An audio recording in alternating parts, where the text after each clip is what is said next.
Welcome, everybody, to this special episode of the Daily Dispatch. It is State of the Union night.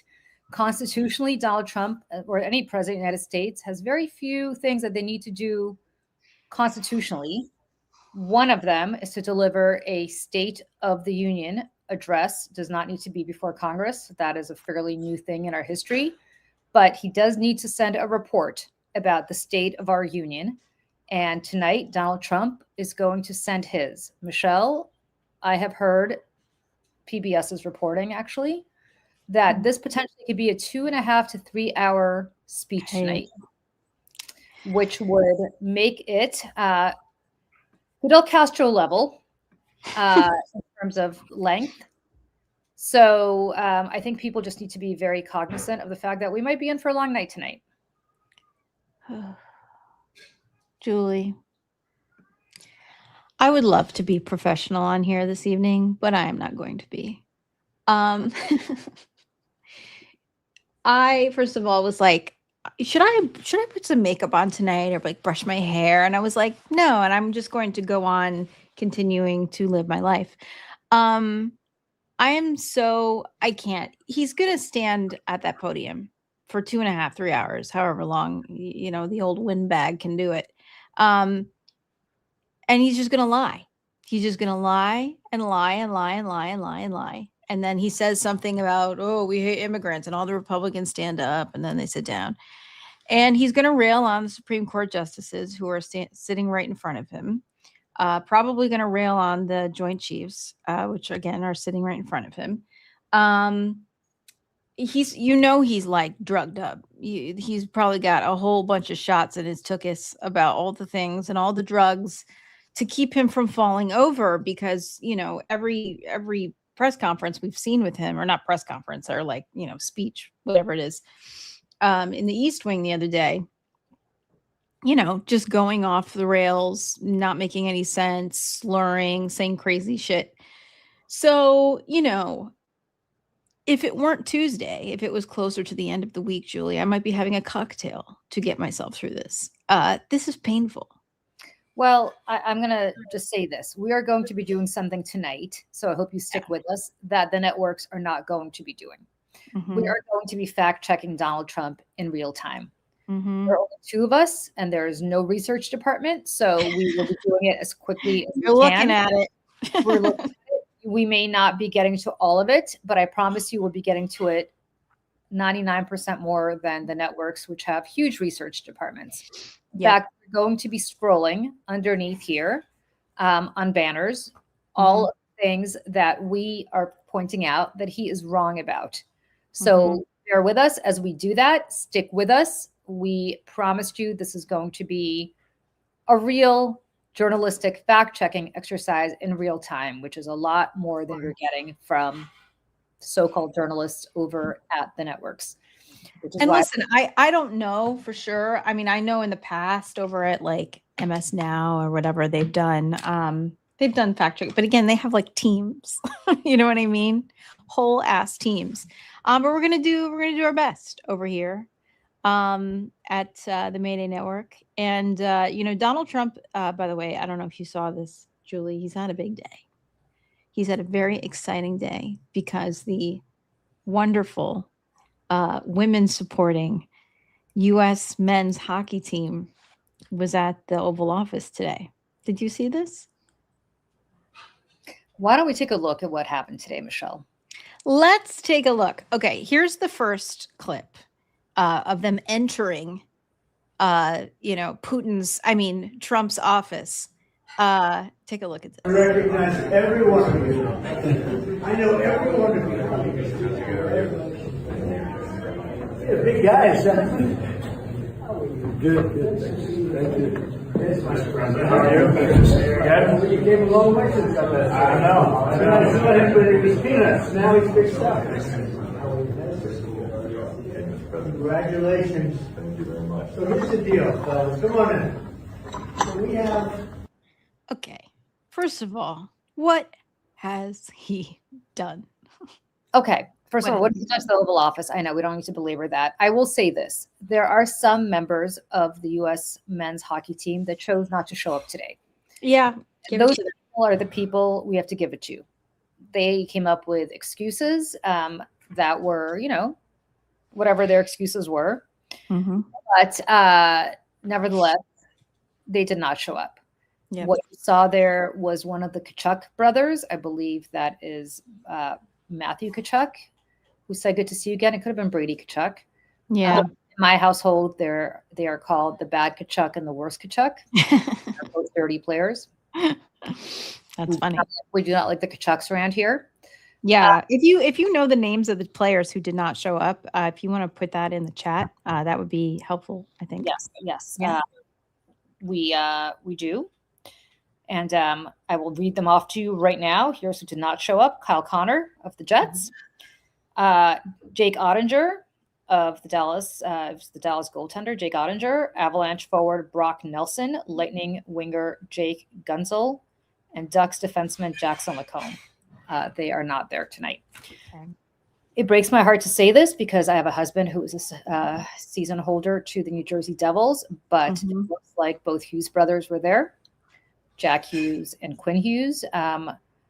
If you listen to my husband, he had, of course, Jack Hughes had to be there because he scored the golden goal that won them the game in overtime. I disagree. Yeah. Jack Hughes did not need to be there. None of them needed to be there, and I will explain why. This is not about the President of the United States. This is not about going to the Oval Office to represent your country. For George Bush, or this were his father, the first George Bush, or Ronald Reagan, or indeed even Richard Nixon, I would say, okay.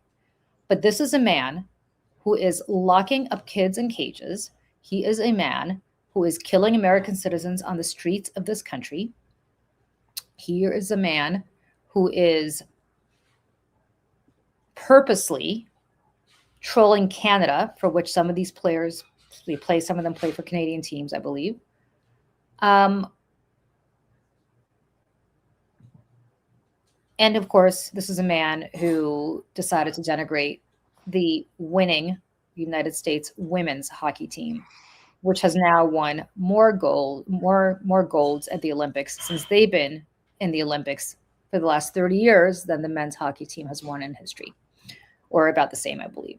So before we get to any of that, Michelle, I want to say that I'm disgusted. I am disgusted as a fan of Jack Hughes and Quinn Hughes.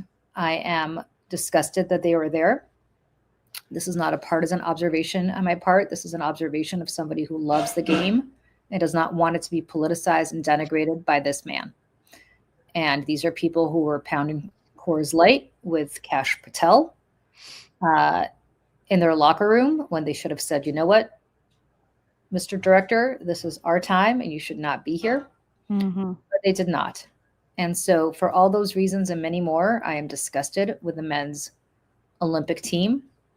The best punishment we could give them is forcing him to sit through 3 hours of the speech tonight where they will not be able to leave. That's a very good point. Jack Hughes is supposed to be on the ice tomorrow, playing at the Prudential Arena at the Rock in Newark, New Jersey tomorrow. They have a game. And he may not be back in time. He may not be back in time because he's partying it up with the President of the United States at the White House. There is going to be a mass revolt in Newark, New Jersey tomorrow if Jack Hughes is not on that ice at 7 or 7:30 tomorrow, whenever the game begins. So if I were Jack Hughes, you did this to yourself. Enjoy the State of the Union. You will not be able to leave until the president leaves. Listen, I worked in the Senate. I can tell you what happens. They lock that shit down until the president departs. Speaking of, who's designated survivor tonight? Do you know? I don't know, but we'll find out. Let's find that out. But they're going to lock that down. So the president leaves at midnight when he's done with his speech. By the time he's finished shaking hands and having them kiss his ring, the people on the aisles, they will not. I don't think that these players will be in their beds. I don't know if they're planning on flying them back to wherever they're supposed to fly back to tomorrow or tonight, but nevertheless, I don't think these people are going to be going to bed until very, very, very late tonight. Definitely not. And as we all know in DC, I mean, after the state, people go out and whatever. It's you know, it's a boring event in and of itself. But you know, there's people kind of gather after the fact. But there is one more clip I'd like to show actually from the Oval Office today. This is, and just because this is an example of Donald Trump's this past year, right? Let's see. He was given a fake Nobel Peace Prize. He was given a fake FIFA thing. He was given a fake award from Israel. I mean, in the past, we've seen him be given Purple Hearts, and he says, "Oh, I've always wanted one of these." And I'll play this here. Huh? Whoops. I love you. I'll put it on you. Absolutely. I'm not giving it back. I'm not giving it. I'll trade you that for a pen. Hey, that's cool. There we go. I never thought I'd ever have this somewhere. Okay, sit back. All right. By the way, that's Jack Hughes leaning on his chair. Shame on you, Jack Hughes. Mm-hmm.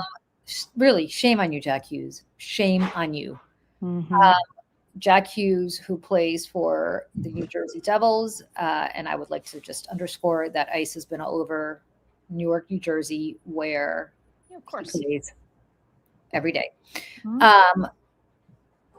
Look, he's not giving that medal back. No. Whoever medal he took, he's Yeah. not giving it back. Good Okay. job. Yeah, good job.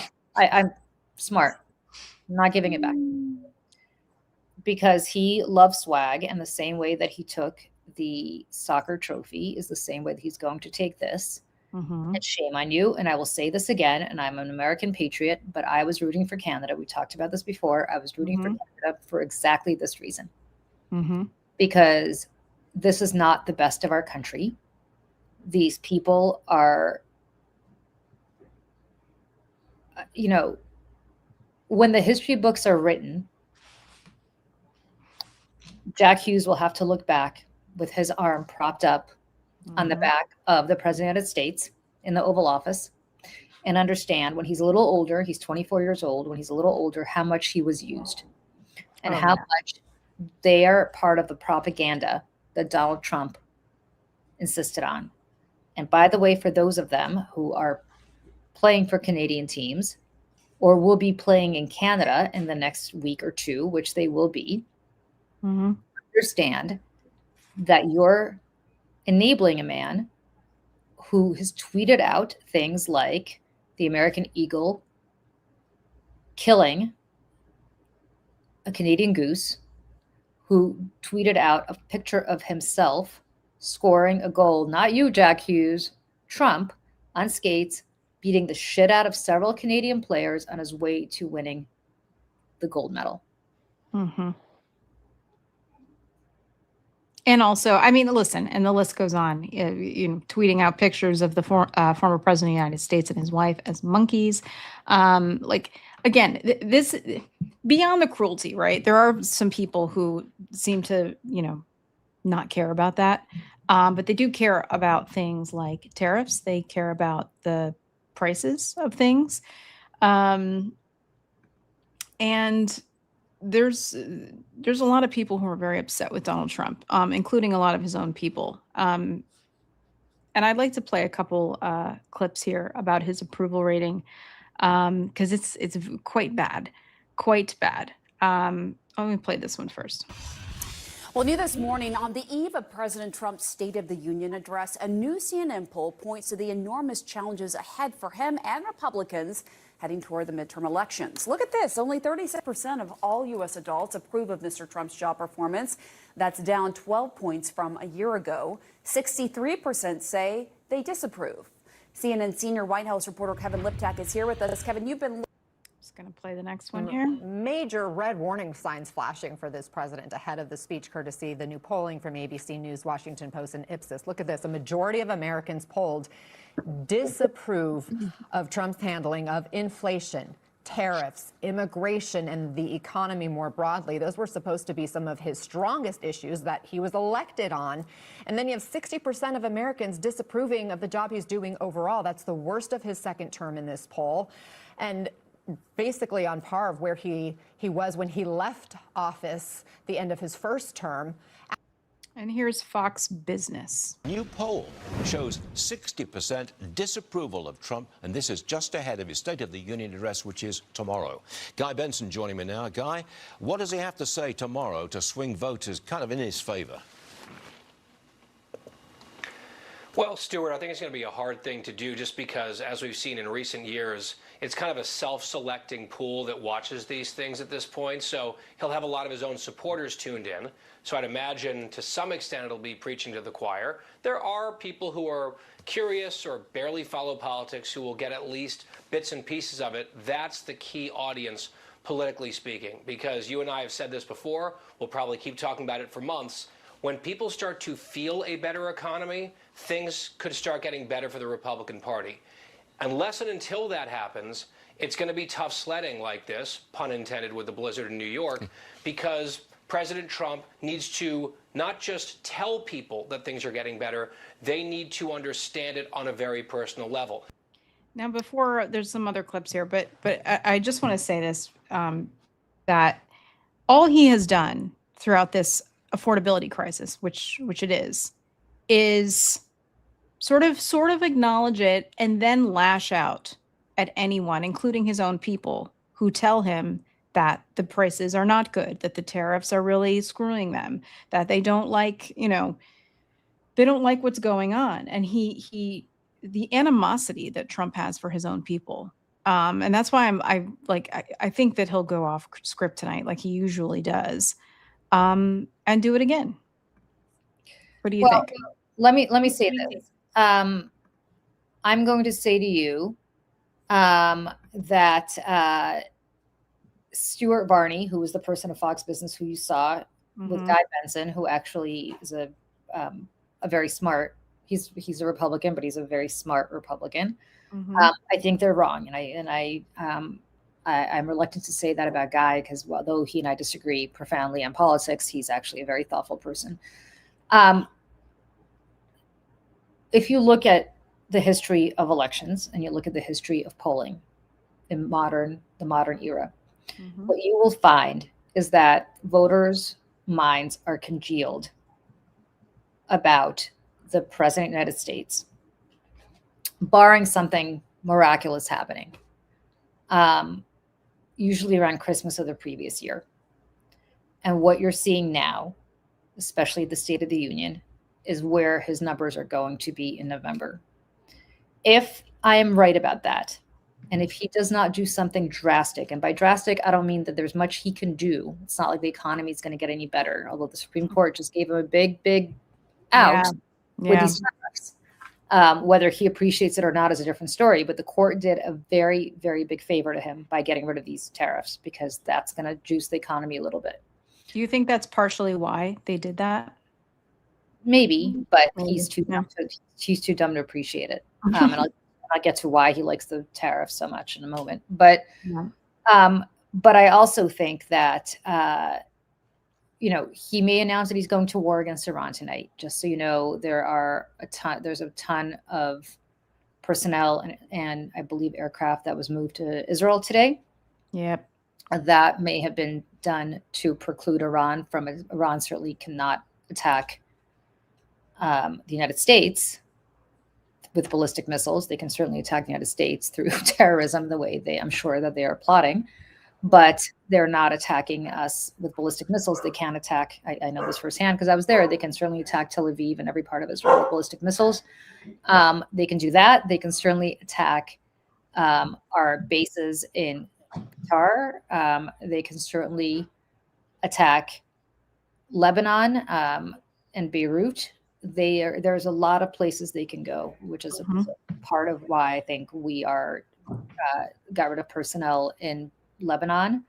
We are moving personnel to Israel, and we are, I believe, on lockdown or otherwise being very careful about our bases in the Middle East.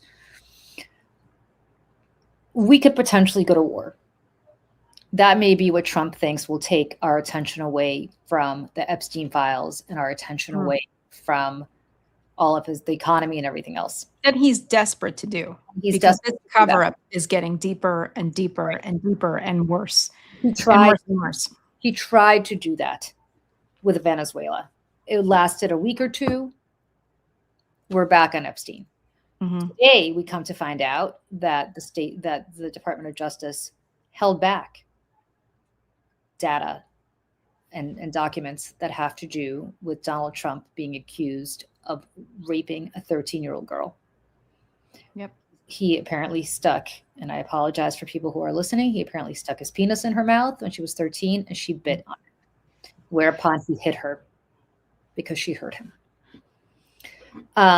We don't know if this is true or not, but it was taken credibly enough for the FBI to interview this person who's now a woman. Now, what's relevant about this, in addition to what I just said, is that this apparently took place in sometime between 1983 and 1985 or so. That is well before we have any evidence prior to this that Jeffrey Epstein and Donald Trump had a relationship. That is when Donald Trump was a young man, relatively. He was married to Ivana Trump. He was the father of 3 young children. And this was going on back then. So the relationship, if this is true, the relationship was taking place well before we knew it. A second survivor was interviewed who said that Donald Trump ran into her when she was with Jeffrey Epstein, and Epstein said something along the lines of, isn't she a nice one or something? And Trump laughed and said, yeah. She was 14 years old at the time. Neither of these women, just so you know, is the woman who filed a lawsuit in 2016, who went by the pseudonym Katie Johnson, saying that she had also been raped by Donald Trump when she was a 13-year-old girl. So now this is 3 women, different stages of the time frame, talking about Trump being underage with underage girls, or at least leering in the case of the second accuser with underage girls. This information was held back. And the only reason that people were able to put it together was because because some of this information was in the files that were part of Ghislaine Maxwell's lawsuit.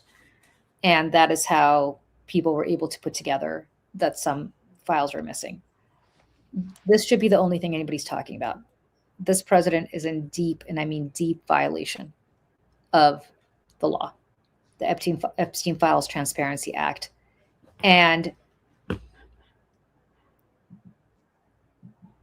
if nothing else, they're in violation of the law, this Justice Department. Trump, that is the most charitable thing you can say. Even if all of this is made up, they're in violation by not releasing this information. The most charitable thing you could say. Of course, that's not true, because at least one of these was so concerning to the FBI that they interviewed this woman, who was a 13-year-old girl, 4 times at least. She chose not to press charges. Can you blame her? One of those interviews, or several of those interviews, were during Trump's first administration when Bill Barr was the Attorney General. He has some questions to answer. Christopher Wray was the director of the FBI. He has some questions to answer. So I want to be very clear about why Trump is under so much pressure now to do anything possible in order to change the subject. Iran might be it. I do not think this is like the George Bush era, where people are going to give any president the benefit of the doubt about weapons of mass destruction, which, by the way, if Trump talks about them tonight, just remember last summer, all of us are old enough to remember this, he said that Iran's nuclear program is finished. They just continue to move the goalpost, move the goalpost. And it's like, yeah, sorry. I listen, I think the other visual here that is stark and chilling is that yet again, he is being invited by Congress to give a speech, to address the nation, and deliver a speech about the State of the Union in a place that he incited a violent insurrection and tried to have members standing in this chamber have them killed, or at the very least physically harmed, injured, in order to overthrow an election, a free and fair election that he lost.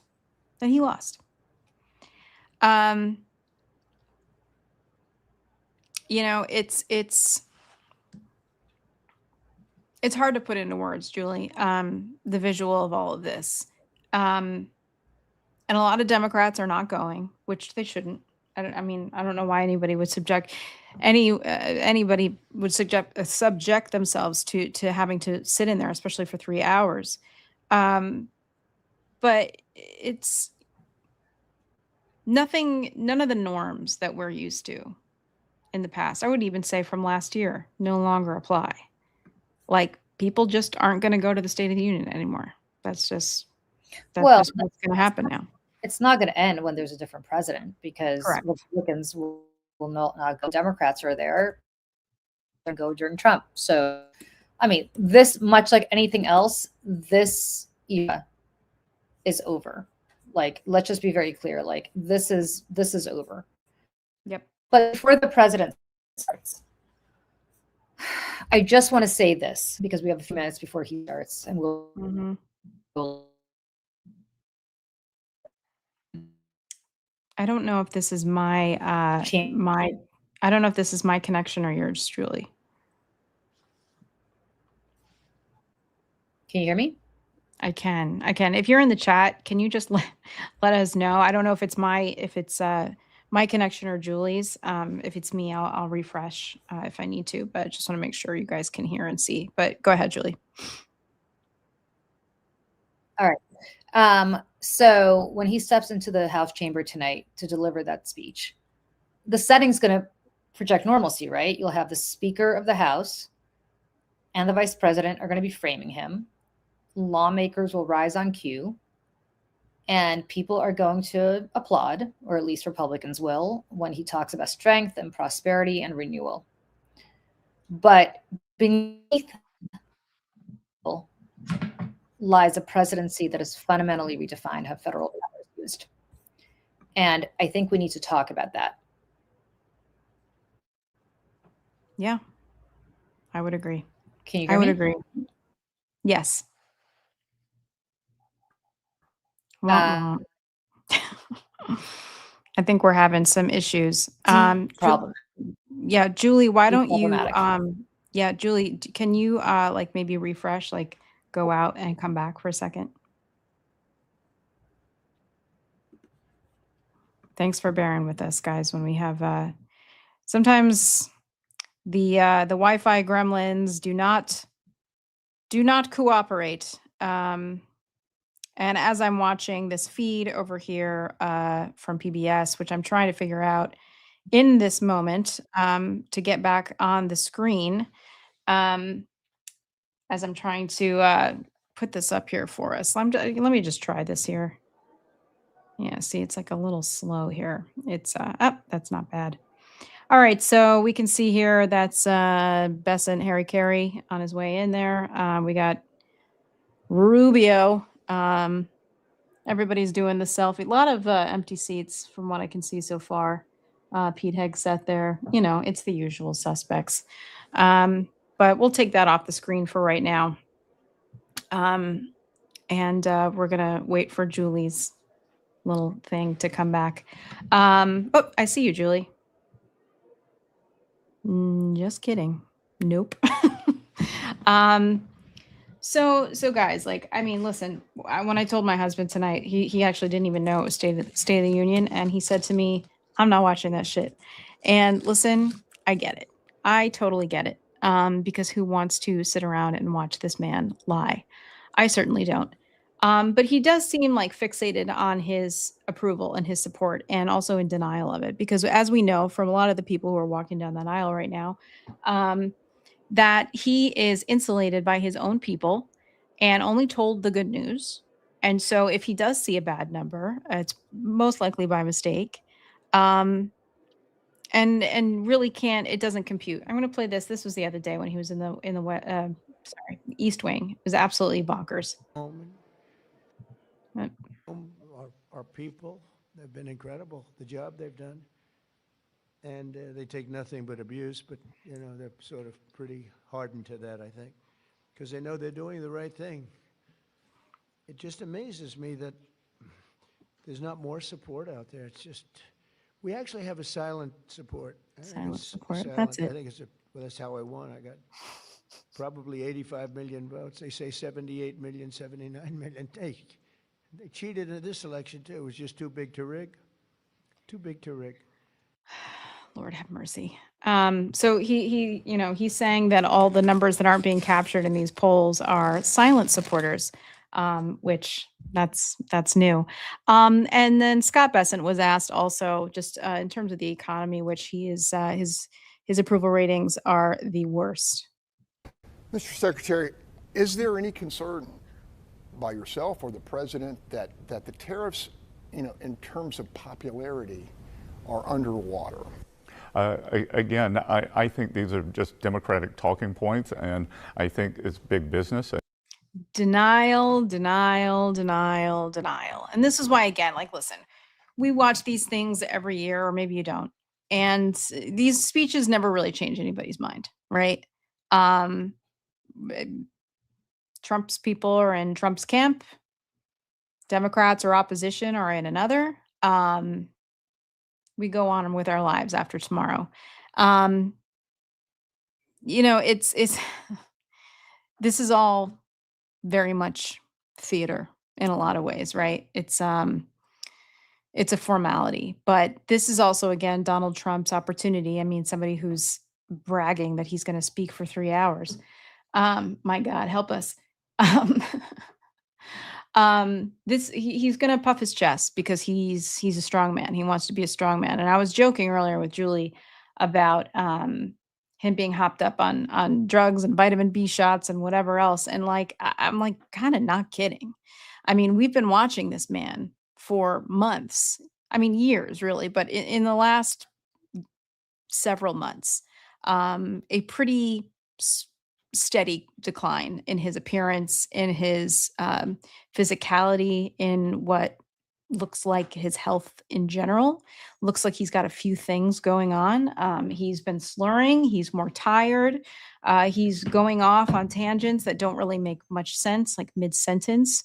And then we all know the hand situation where he gets these bruises on his hand from whatever IV is being administered to him. Somebody said Adderall and cocaine is a Trump bump. I mean, maybe, who knows? But and then he takes, of course, a shade of makeup and applies that to his hand in a shade of not his skin tone. Hello, Julie. Welcome back. Hello, I'm back. I don't know what happened. Hi. We were just talking about Trump's health and how this 3-hour situation is going to be interesting. You have to look at somebody like this who is very clearly suffering from some sort of dementia, in addition to numerous other physical ailments, which we don't know what those are specifically. I mean, we can take some guesses, but by hour 3 or hour 2, even, you have to wonder, like, is he gonna start the sundowning process? Is he gonna, look sleepy? I mean, he can't even make it through meetings with world leaders lately without falling asleep, like legitimately conking out. Yeah, I mean, that's a good question. And I don't know the answer to that other than to say that he is a deeply sick man, neurologically, I believe, and also physically. To look at his penchant for popping crazy amounts of aspirin, which he certainly is not doing because, for his health. His ankles, his cankles, whatever they're called. Canks. I mean, this is somebody who is not in good shape, and he's not in good shape psychologically or in any other way. He's in fact a very sick man mentally, I believe, and physically, as I said. But before I got cut off, I do want to just talk about how we are entering a era here where in just 1 year back in office, we have figured out what this presidency is about, because this president has fundamentally redefined how federal power is used. And what sits in the Oval Office right now is not just another Republican presidency. It's a presidency organized around retribution, which has reimagined federal power as a weapon for punishment. And which he promised us also. Which he promised us. So he's turned the machinery of government into an instrument of payback. And on every level, peaceful protesters are described in the language of domestic extremism. Elected officials who dare to criticize him find themselves investigated or publicly targeted. Civil servants who refuse to bend are purged. Journalists operate under the shadow of regulatory threats that don't quite yet cross the line into outright censorship, but hover close enough to make everyone feel the heat. And if you don't believe me, just see who CNN is platforming tonight. We live in a country where Americans exercising their First Amendment rights are paying for it with their lives, as we saw in Minneapolis twice. This isn't a collection of isolated excesses. It's a governing philosophy. And that is what you have to look at this speech through. That is the prism through which I urge everybody to watch this through tonight. Because I think that's what we're dealing with tonight. Yeah. And, I saw an interview from, I believe it was with the New Yorker with Conan O'Brien the other day. And he was asked, I think it was David Remnick asked him, do you think Trump is funny anymore? And he said no.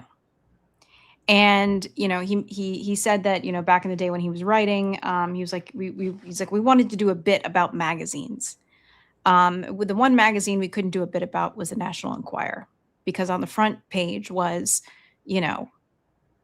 like vampire marries, pig and gives birth to toaster oven. Like, you know what I mean? Like the craziest shit. And this is the craziest stuff we could ever imagine.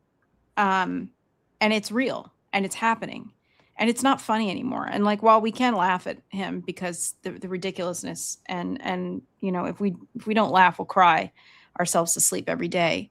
But this is serious. This is very serious. And it's scary. And I'm watching him, and I'll turn this over here. He's getting up on the podium here in a second. We should get up. Yeah, I just want to show people here, all of these people will have to answer to their grandchildren one day of why they supported this man. I want to remind people this is where the shaman sat when Donald Trump unleashed that insurrection. Is that Ivanka? There are the kids. Ivanka Trump, who's been trying to rehabilitate herself, is right there.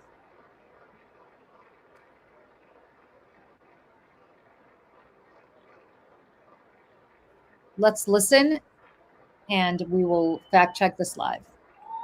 Yep.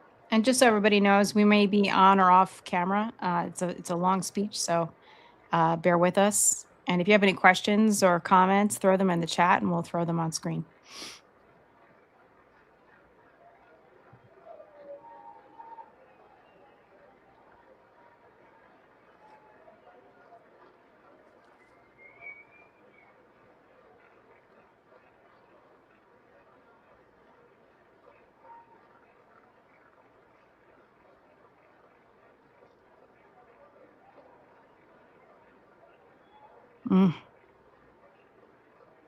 What the hell is he doing? Why is he standing there? It's a good applause.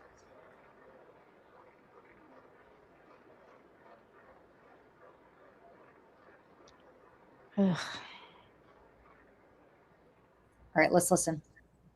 Members of Congress, I have the high privilege and distinct honor of presenting to you the President of the United States.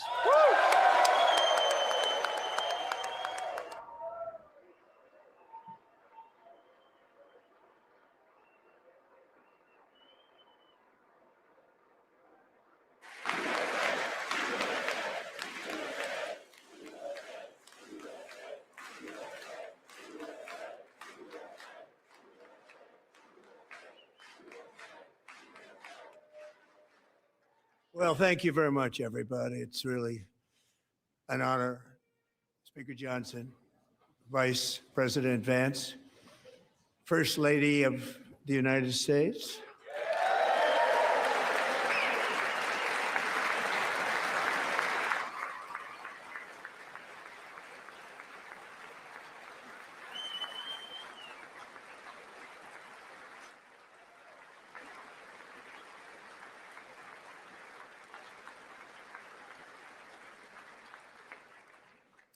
Second Lady of the United States.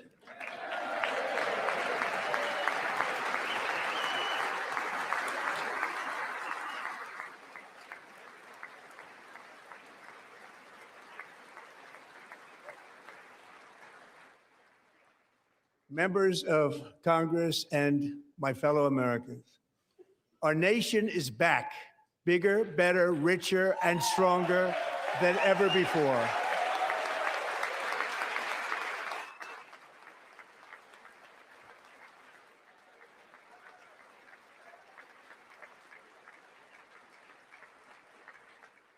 Less than 5 months from now, our country will celebrate an epic milestone in American history, the 250th anniversary of our glorious American independence. This July 4th, we will mark 2.5 centuries of liberty and triumph, progress and freedom in the most incredible and exceptional nation ever to exist on the face of the earth. And you've seen nothing yet. We're going to do better and better and better. This is the golden age of America.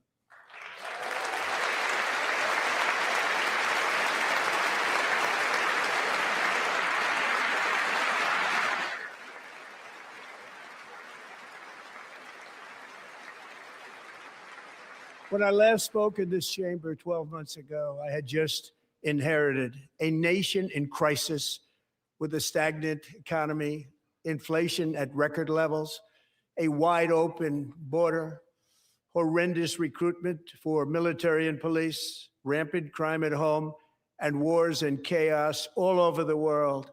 But tonight, after just 1 year, I can say with dignity and pride that we have achieved a transformation like no one has ever seen before, and a turnaround for the ages. It is indeed a turnaround for the ages.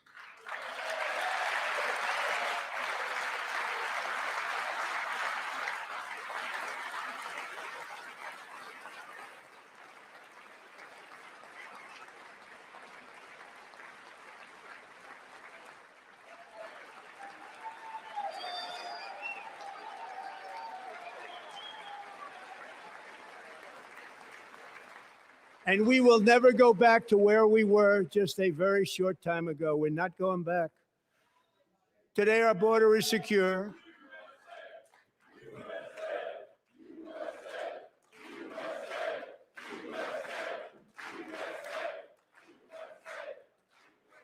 Thank you. Today, our border is secure. Our spirit is restored. Inflation is plummeting. Incomes are rising fast. The roaring economy is roaring like never before, and our enemies are scared. Our military and police are stacked, and America is respected again, perhaps like never before.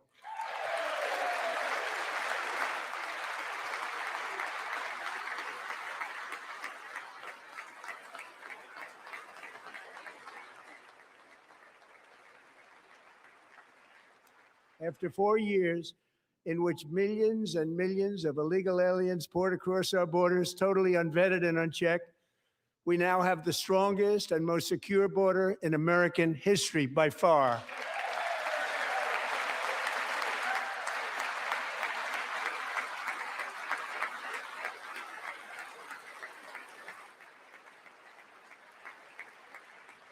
In the past 9 months, 0 illegal aliens have been admitted to the United States.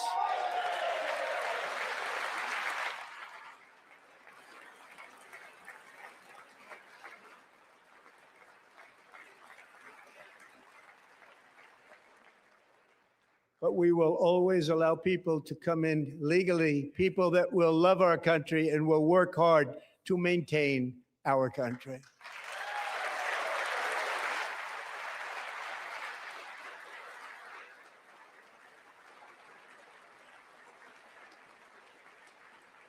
The flow of deadly fentanyl across our border is down by a record 56% in 1 year.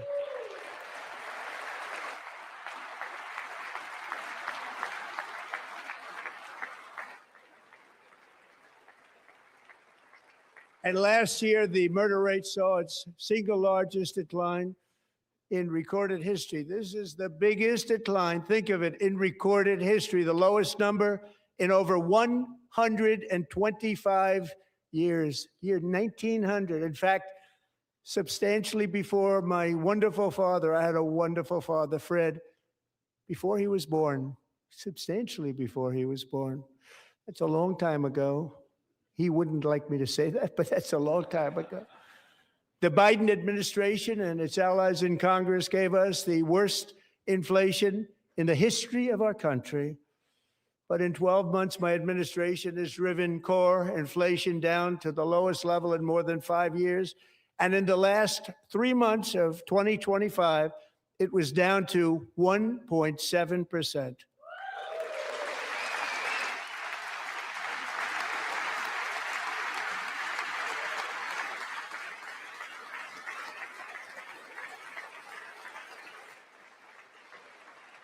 Gasoline, which reached a peak of over $6 a gallon in some states under my predecessor, it was quite honestly a disaster, is now below $2.30 a gallon in most states, and in some places, $1.99 a gallon. And when I visited the great state of Iowa just a few weeks ago, I even saw $1.85 a gallon for gasoline.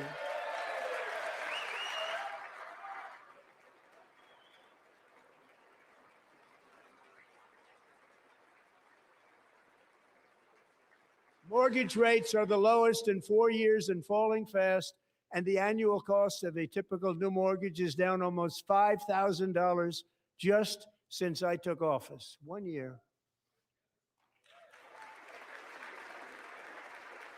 And low interest rates will solve the Biden-created housing problem while at the same time protecting the values of those people who already own a house that really feel rich for the first time in their lives. We want to protect those values. We want to keep those values up. We're going to do both. And we are going to keep it that way. The stock market has set 53 all-time record highs since the election. Think of that, 1 year. Boosting pensions, 401ks, and retirement accounts for the millions and millions of Americans. They're all gaining. Everybody's up, way up. In 4 long years, the last administration got less than $1 trillion in new investment in the United States. And when I say less, substantially less. In 12 months, I secured commitments for more than $18 trillion pouring in from all over the globe.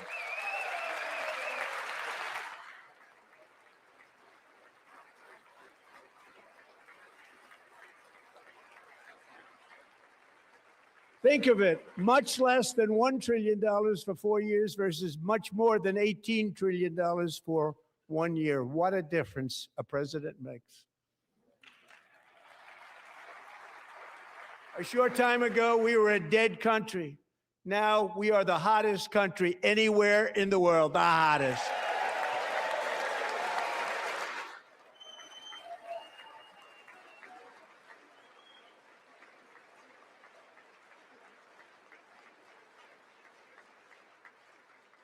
As thousands of new businesses are forming in factories, plants, and laboratories are being built, we have added 70,000 new construction jobs in just a very short period of time. It's getting bigger and bigger and stronger. Nobody can believe what they're watching. American oil production is up by more than 600,000 barrels a day, and we just received from our new friend and partner, Venezuela, more than 80 million barrels of oil.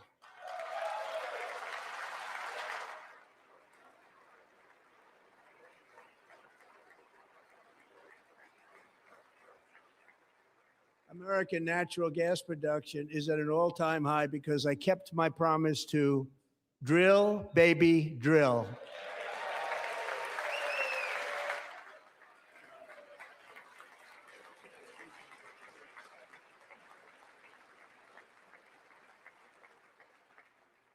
More Americans are working today than at any time in the history of our country. Think about that. Any time in the history of our country, more working today.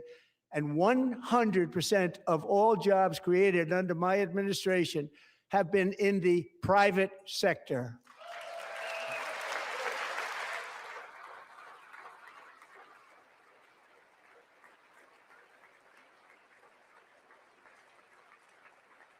We ended DEI in America.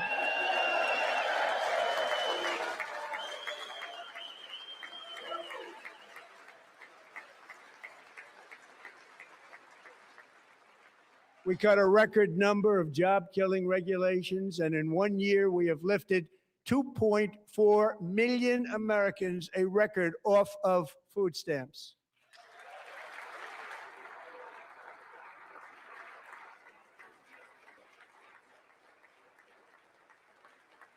And for all of these reasons, I say tonight, members of Congress, the state of our union is strong.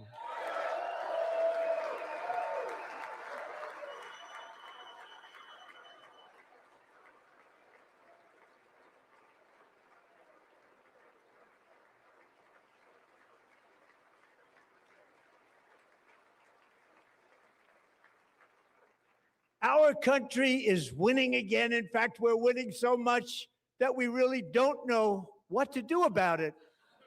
People are asking me, please, please, please, Mr. President, we're winning too much. We can't take it anymore. We're not used to winning in our country. Until you came along, we're just always losing, but now we're winning too much. And I say, no, no, no, you're going to win again. You're going to win big. You're going to win bigger than ever. And to prove that point, here with us tonight is a group of winners who just made the entire nation proud. The men's gold medal Olympic hockey team. Come on in.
Go ahead.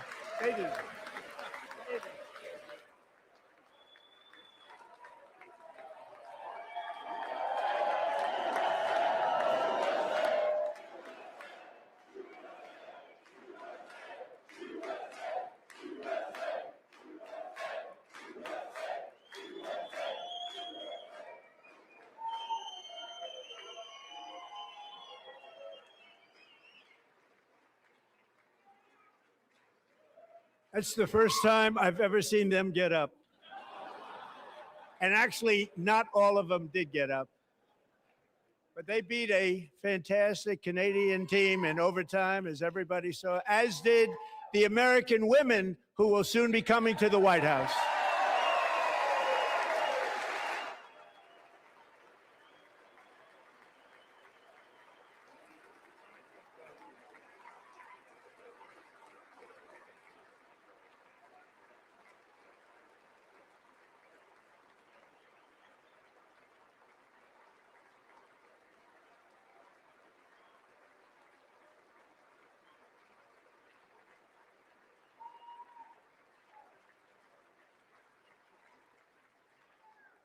They were in the Oval Office before. And I just want to say a second very big congratulations to Team USA. But I have to say that, and I told them this, and we took a vote of the team. I said, anybody votes no, I'm not doing it. So they stood there and they weren't about to say no, because I've never seen a goaltender play as well as goalie Connor Hellebuck.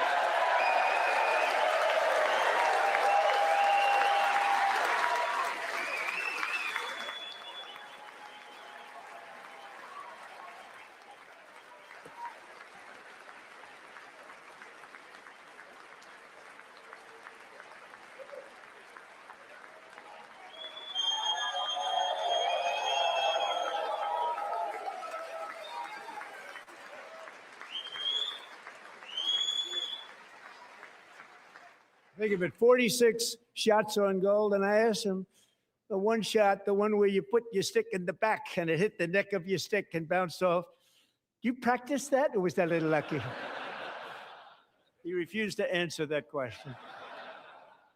But I just want to tell you that the members of this great hockey squad will be very happy to hear, based on their vote and my vote, and in this case, my vote was more important, that I will soon be presenting Connor with our highest civilian honor, which we will be given and which has been given to many athletes over the years.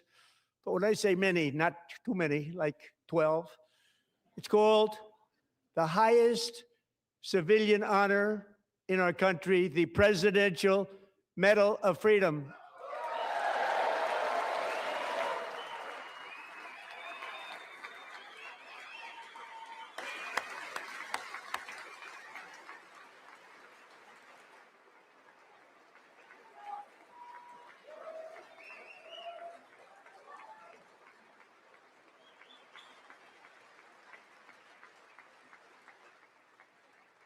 Great athletes have gotten that, very great, the best, and I thought he deserved it. And I did take a vote, every single one of them. I said, I'm not giving it if anybody goes no, and every single one of them rapidly put up their hand.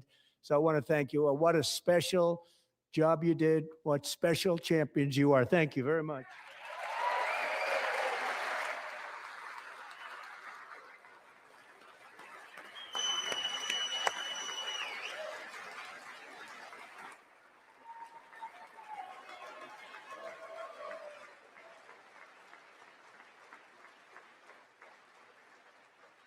I'm also pleased to say that the next time the Olympic torch is lit, it will be here in America for the 2028 Olympics, and it's the summer version right in Los Angeles. We're going to do a good job in Los Angeles.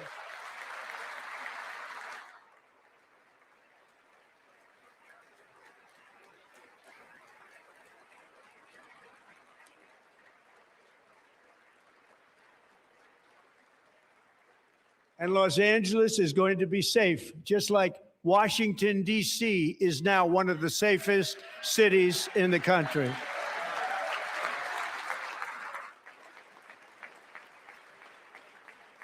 And this year, and I must say I got them both. I got them in my first term, and I was disappointed because I didn't think I'd be the president when this happened. But strange things took place. And now I've got them because I got the Olympics and I got the 2026 FIFA World Cup. And I wanted to claim the 250th, but I didn't get away with that one. I couldn't claim that one for myself. But we're getting the World Cup. So we have the World Cup and the Olympics coming. And that is exciting news.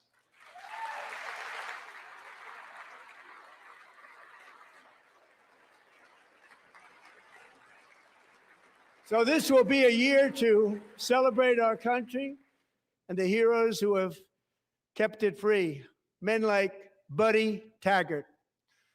At age 17, Buddy volunteered to defend America in World War II, serving in the Pacific under the great General Douglas MacArthur. He fought bravely in the famous Battle of Manila, worked so hard. He was badly wounded and almost killed by enemy machine guns in Luzon. And 81 years ago this month, he liberated the largest internment camp in the Philippines, one of the largest anywhere in the world. but he earned many honors, including a Purple Heart and a Bronze Star, came home, started a family, and tonight he is in the gallery looking forward to July 4th, 2026, his 100th birthday.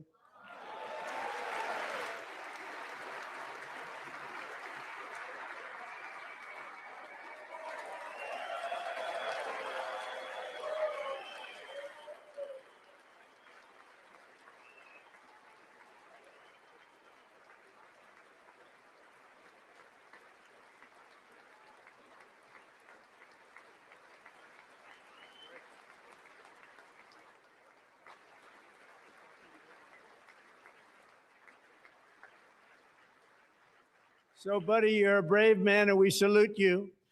Even in times of challenge, setback, and immense heartache, the spirit of 1776 has always shone through very brightly.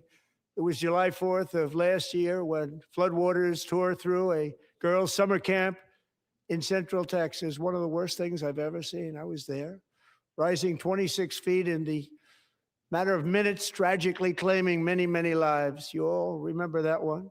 As the waters threatened to sweep her away, 11-year-old Millie Kate McClelland closed her eyes and prayed to God.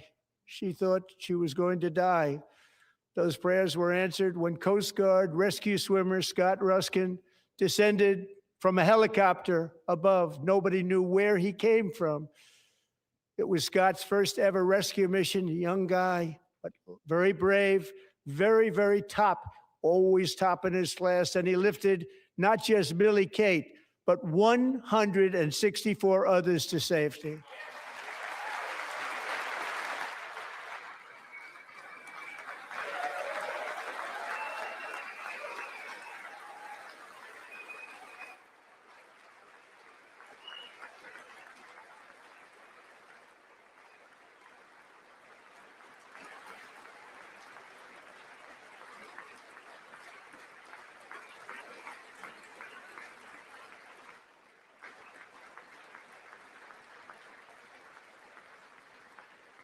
People watched Scott from a distance, and they couldn't believe what they were seeing. The winds were blowing, the rain was pouring, everything was going, and that rapid water, nobody's ever seen anything like it. They said, wow, that's something. Tonight, Scott and Millie Kate are here together, reunited for the very first time. Thank you, Scott, Millie Kate.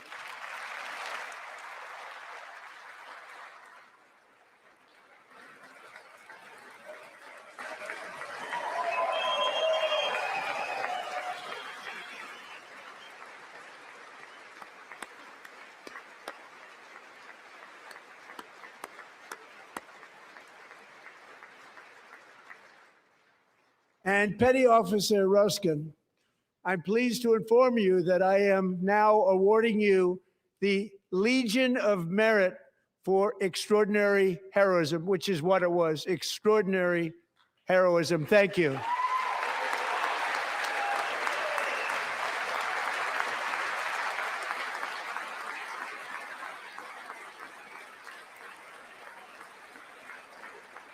And I'd like to have the military aide to please come down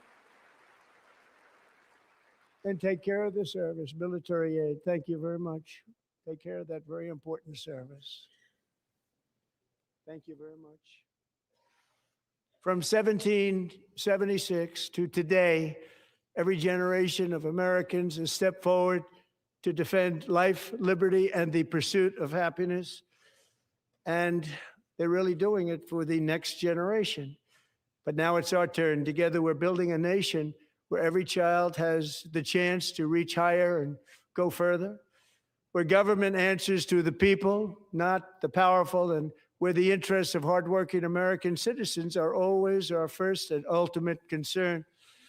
That is the debt we owe to the heroes who came before us, and that is the promise we must keep to America for our 250th year. Last year, I urged this Congress to begin the mission by passing the largest tax cuts in American history, and our Republican majorities delivered so beautifully. Thank you, Republicans.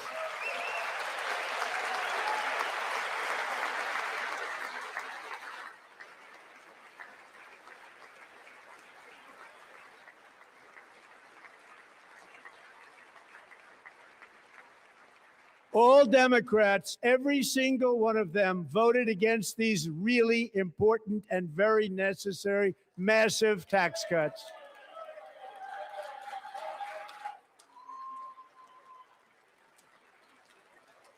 They wanted large-scale tax increases to hurt the people instead. But we held strong, and with the great, big, beautiful bill, we gave you no tax on tips, no tax on overtime, and no tax on Social Security for our great seniors.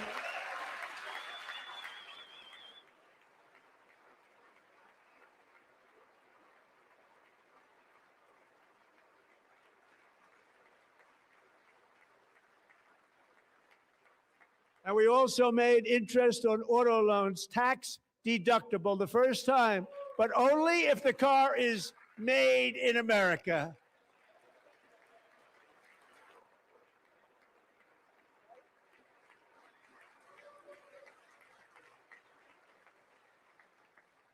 Recently in Pennsylvania, I met Megan Hemhauser, a devoted mom who's homeschools her children, beautiful, 2 children, during the day while waiting tables at night as her husband works overtime operating very heavy equipment. Megan is here this evening, and she's happy to tell you that she is so much richer because with no tax on tips, no tax on overtime, and our expanded child tax credit done again by Republicans, Megan and her husband will take home more than $5,000 extra just for the year, cutting her tax bill in more than half.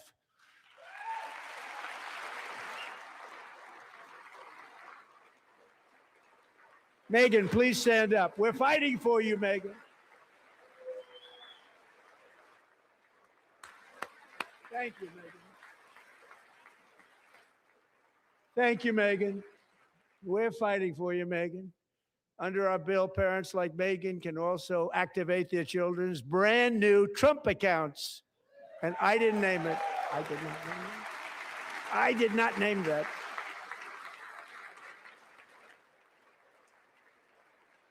Nobody believes me, but I did not name it. It was named by a very tall man sitting right there in the third row. Nice man, a good man. Tax-free investment accounts for every American child. This is something that's so special and has taken off and gone through the roof. Millions will be pre-funded courtesy of the U.S. Treasury and private individuals like Michael and Susan Dell, who have donated $6.25 billion to fund the Trump accounts for 25 million American children. They're great people.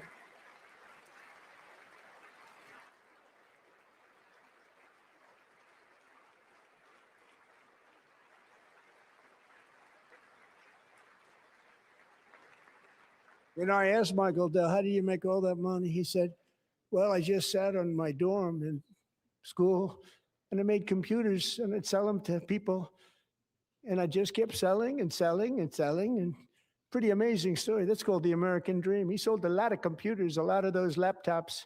So I congratulate him on that. But I really thank him and Susan, as well as others like Brad Gerstner, a very tremendous guy. He was behind it right from the beginning. Brad Gerstner. Thank you, Brad.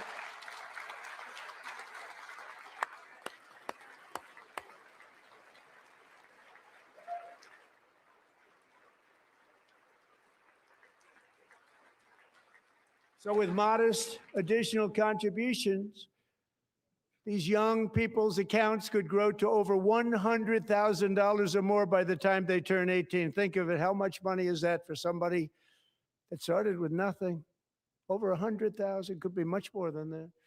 To make this investment in our children's future, go to trumpaccounts.gov, trumpaccounts.gov. And a lot of people are doing it. It's setting every record in the book. It's popular. They knew what it was going to take. I'm so proud of them. I'm so proud of the people that got it started.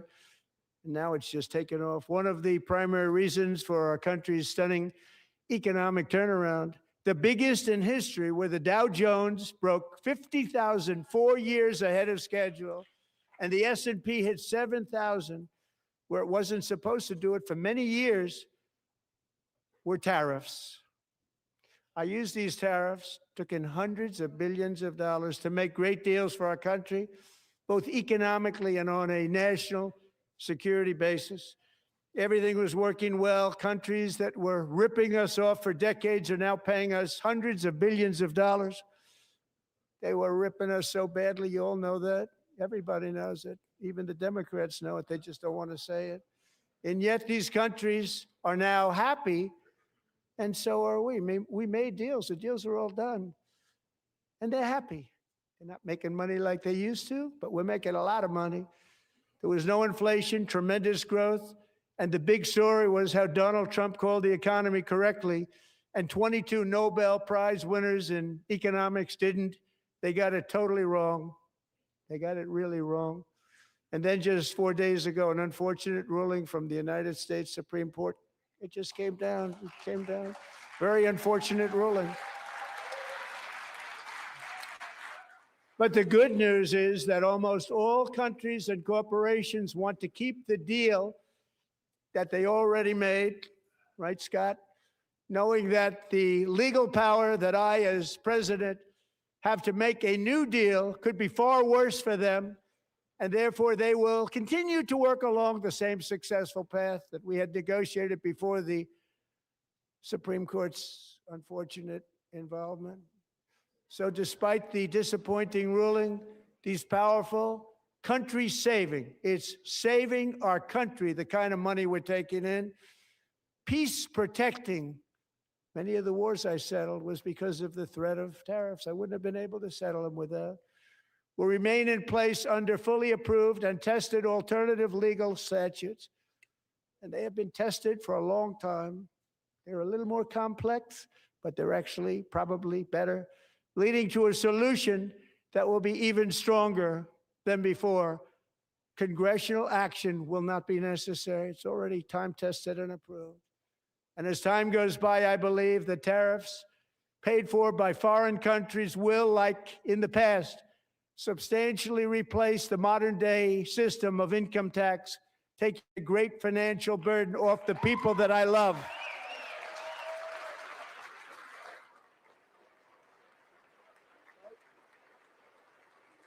Right?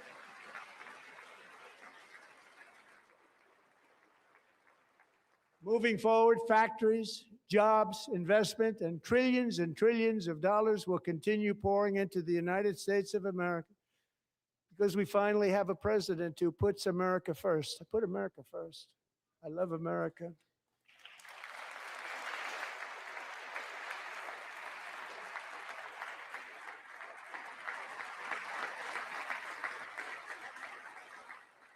For decades before I came along, we had the exact opposite. From trade to healthcare, from energy to immigration, everything was stolen and rigged in order to drain the wealth out of the productive, hardworking people who make our country great, who make our country run. Under Biden and his corrupt partners in Congress and beyond, it reached a breaking point with the Green New scam, open borders for everyone. They poured in by the millions and millions from prisons, from mental institutions. They were murderers, 11,888 murders. They came into our country. You allowed that to happen. And record-setting inflation that cost the typical family $34,000 in just a speck of time.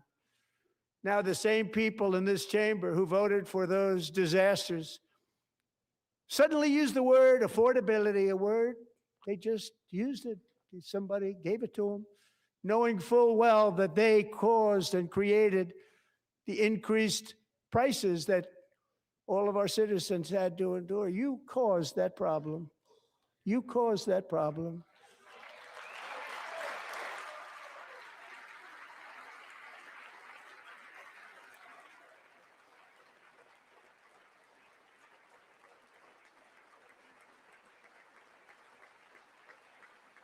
They knew their statements were a lie. They knew it. They knew their statements were a dirty, rotten lie. Their policies created the high prices Our policies are rapidly ending them. We are doing really well. Those prices are plummeting downward.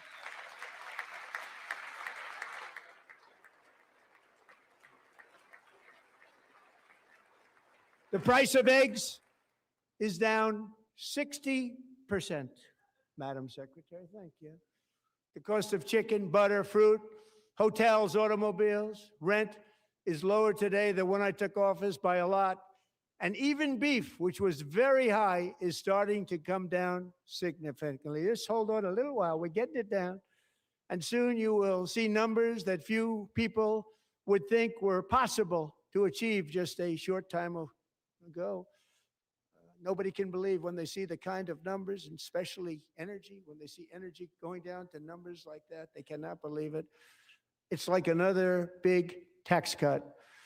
I'm also confronting one of the biggest ripoffs of our times, the crushing costs of health care caused by you. Since the passage of the Unaffordable Care Act, sometimes referred to as Obamacare, big insurance companies have gotten rich. It was meant for the insurance companies, not for the people. With our government giving them hundreds and hundreds of billions of dollars a year as their stock prices soared 1,000, 1,200, 1,400, and even 1,700%, like nothing else. That's why I introduced the great healthcare plan. I want to stop all payments to big insurance companies and instead give that money directly to the people so they can buy their own health care, which will be better health care at a much lower cost.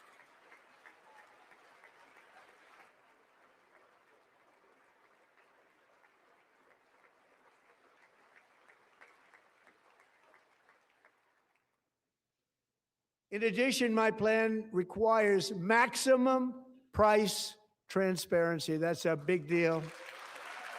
Sounds so simple, so big. And I did that in my first term, and the Democrats immediately terminated it with full knowledge that they were doing a very bad thing for the people. Costs were going to go way up, and that's what happened. And now I'm bringing them way down on health care and everything else. I'm also ending the wildly inflated cost of prescription drugs like has never happened before.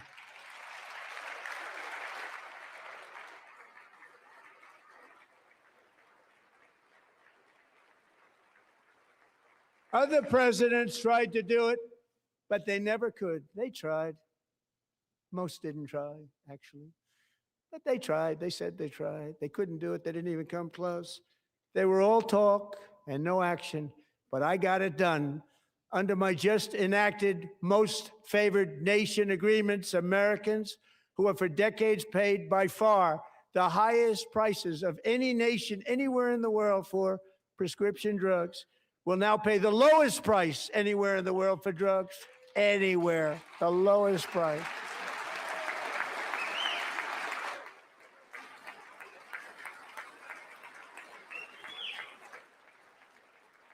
So in my first year of the second term, should be my third term, but strange things happen. I took prescription drugs, a very big part of healthcare, from the highest price in the entire world to the lowest. That's a big achievement. The result is price differences of 300, 400, 500, 600% and more, all available right now at a new website called TrumpRx.gov. And I didn't name that one either, by the way.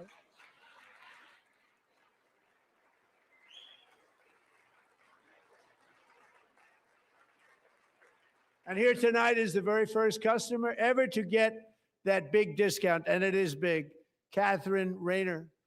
For 5 years, she and her husband have struggled with infertility, and they turned to IVF. One drug has been costing Catherine $4,000 to purchase, but a few weeks ago, she logged onto the TrumpRx website and got that same drug that cost $4,000, got it for under $500. A reduction of much more, actually, than $3,500. Catherine, we are all praying for you, and you're going to be a great mom.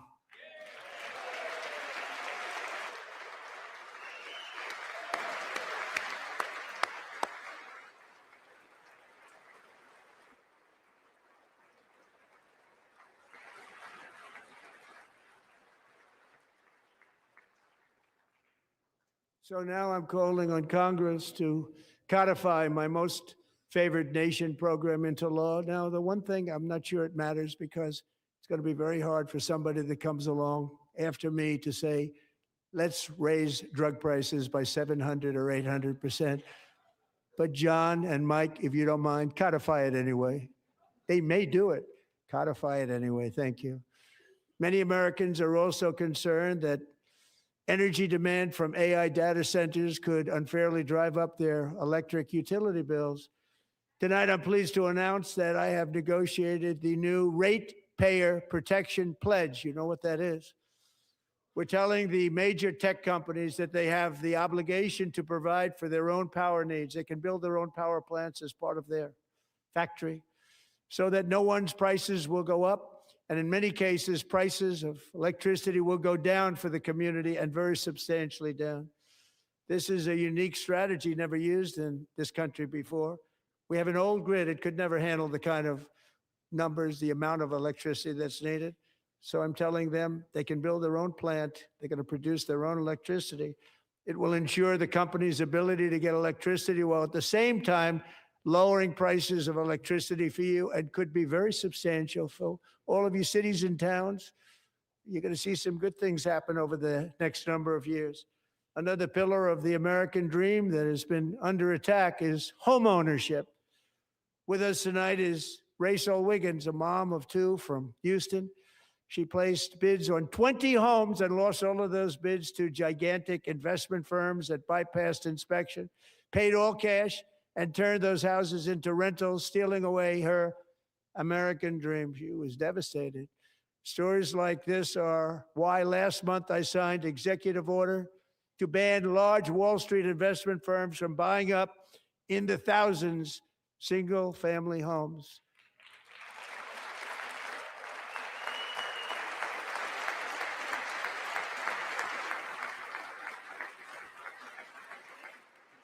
And now I'm asking Congress to make that ban permanent because homes for people, really, that's what we want. We want homes for people, not for corporations. Corporations are doing just fine. Rachel, thank you very much. Good luck with your home. You'll get one soon.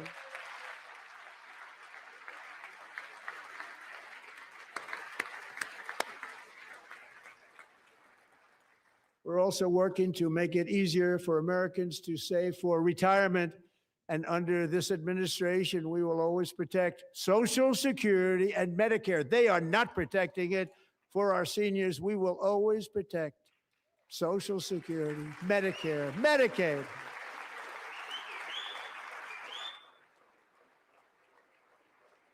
Since I took office, the typical 401k balance is up by at least $30,000.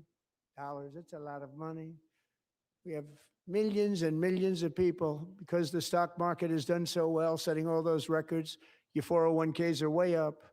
Yet half of all of working Americans still do not have access to a retirement plan with matching contributions from an employer.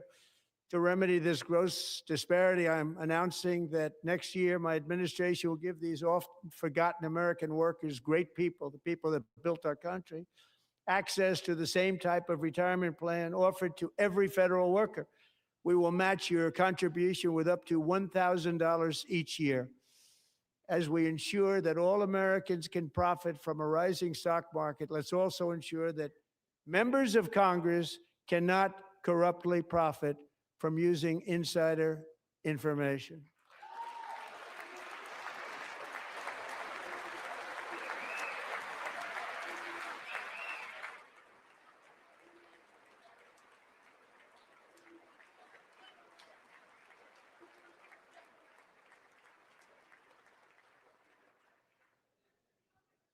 They stood up for that. I can't believe it.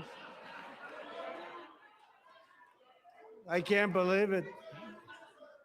Did Nancy Pelosi stand up if she was here? Doubt it. Pass the Stop Insider Trading Act without delay.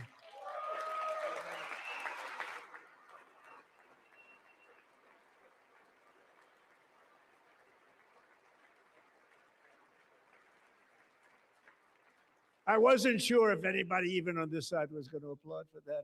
I'm very impressed. Thank you. I'm very impressed. But when it comes to the corruption that is plundering, it's plundering America. There's been no more stunning example than Minnesota, where members of the Somali community have pillaged an estimated $19 billion from the American taxpayer. Oh, we have all the information. And in actuality, the number is much higher than that. And California, Massachusetts, Maine, and many other states are even worse. This is the kind of corruption that shreds the fabric of a nation, and we are working on it like you wouldn't believe. So tonight, although started 4 months ago, I am officially announcing the war on fraud to be led by our great Vice President, J.D. Vance.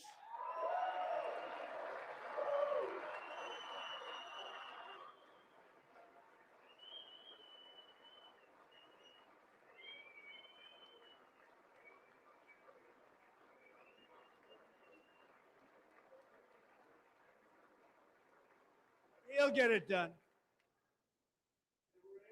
Find enough of that fraud, we will actually have a balanced budget overnight. It'll go very quickly.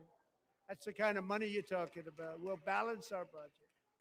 The Somali pirates who ransacked Minnesota remind us that there are large parts of the world where corruption and lawlessness are the norm, not the exception.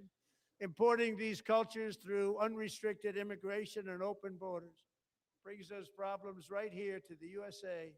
And it is the American people who pay the price in higher medical bills, car insurance rates, rent, taxes, and perhaps most importantly, crime.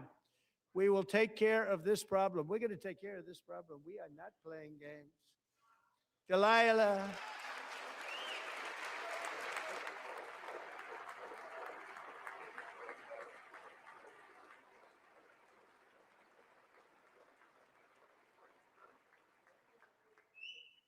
Delilah Colden was only 5 years old in June 2024 when a 18-wheel tractor trailer plowed into her stopped car traveling at 60 miles an hour or more.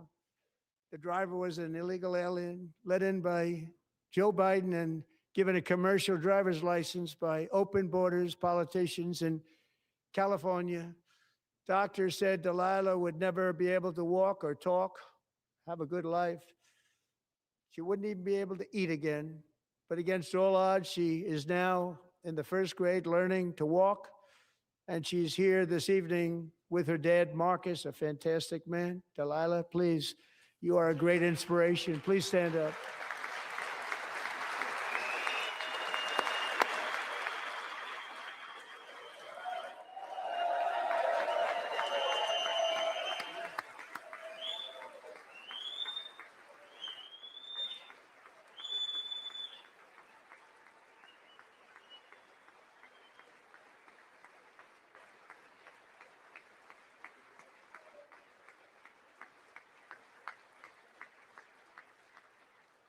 Thank you, Delilah. Many, if not most, illegal aliens do not speak English and cannot read even the most basic road signs as to direction, speed, danger, or location. That's why tonight I'm calling on Congress to pass what we will call the Delilah Law, barring any state from granting commercial driver's licenses to illegal aliens.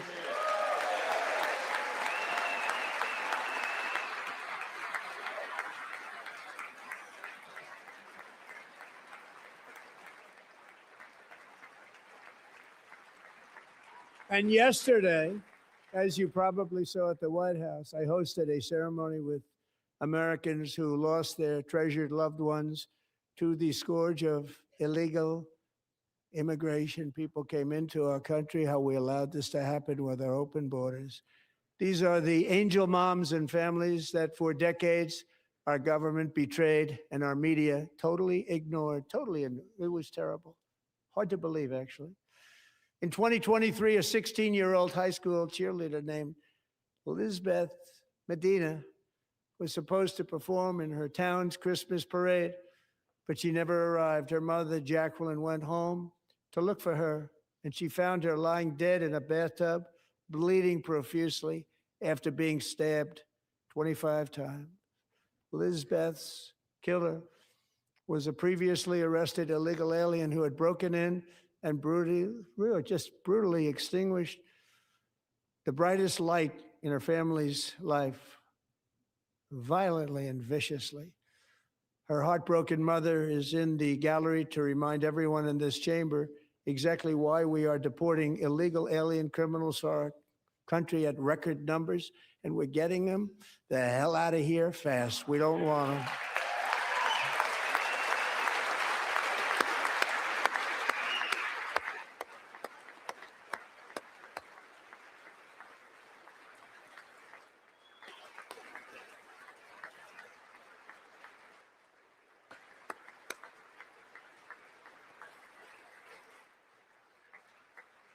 Thank you very much, Jacqueline. Thank you. We can never forget that many in this room not only allowed the border invasion to happen before I got involved, but indeed they would do it all over again if they ever had the chance. If they ever got elected, they would open up those borders to some of the worst criminals anywhere in the world. The only thing standing between Americans and a wide open border right now is President Donald J. Trump and our great Republican patriots in Congress. Thank you. Thank you.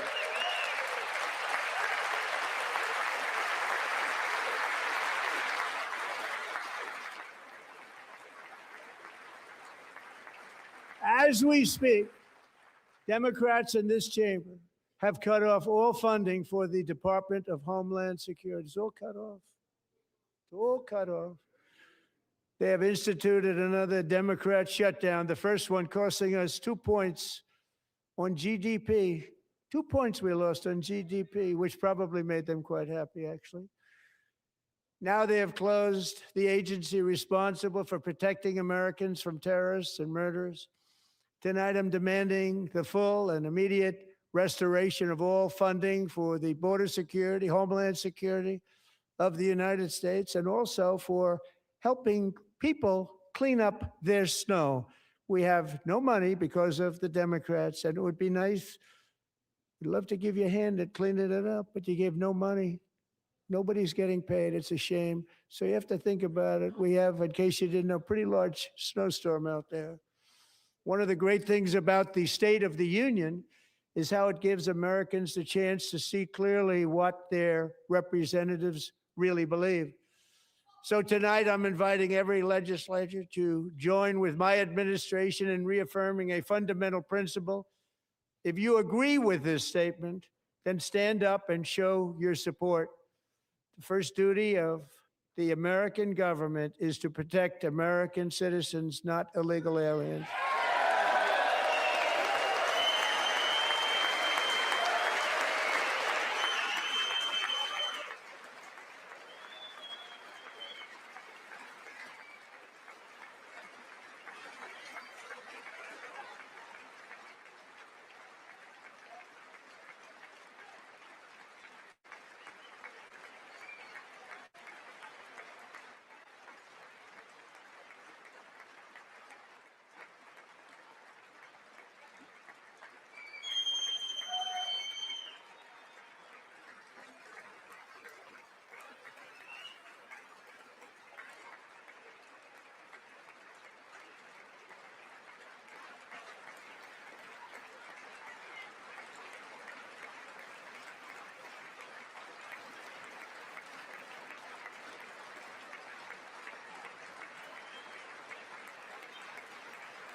Isn't that a shame? You should be ashamed of yourself not standing up.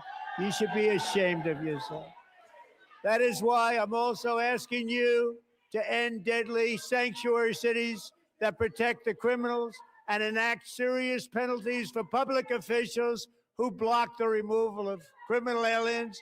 In many cases, drug lords, murderers all over our country, they're blocking the removal of these people out of our country, and you should be ashamed of yourself.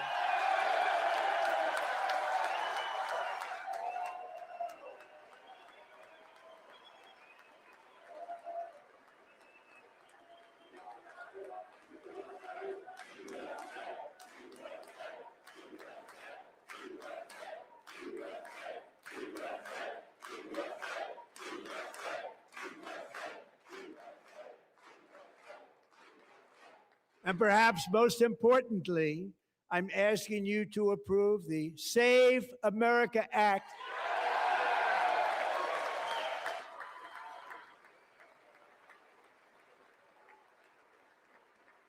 To stop illegal aliens and others who are unpermitted persons from voting in our sacred American elections. That cheating is rampant in our elections. It's rampant.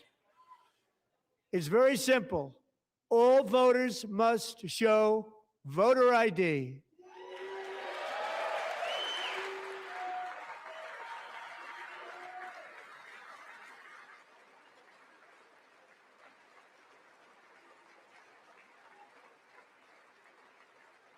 All voters must show proof of citizenship in order to vote.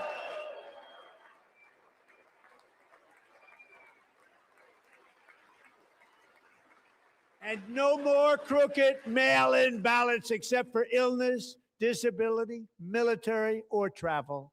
None. And this should be an easy one. And by the way, it's polling at 89%, including Democrats, 89%.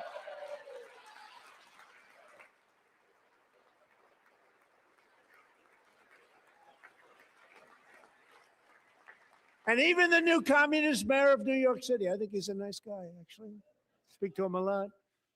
Bad policy, but nice guy. Just said they want people to shovel snow. They got hit hard. Wants them to shovel snow, but if you apply for that job, you need to show 2 original forms of ID and a Social Security card. Yet they don't want identification for the greatest privilege of them all, voting in America. No, it's no good. No good. Both Republicans and Democrats overwhelmingly agree on the policy that we just enunciated. And Congress should unite and enact this common sense, country-saving legislation right now, and it should be before anything else happens.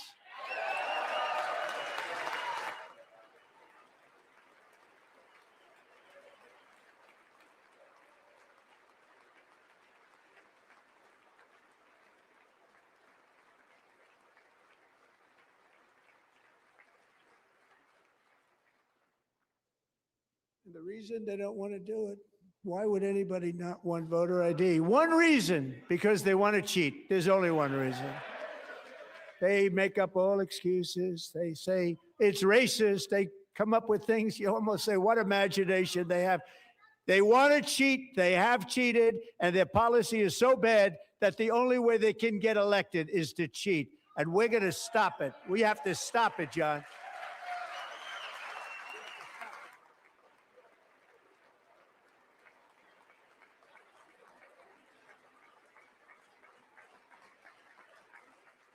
And here is one more opportunity to show common sense in government.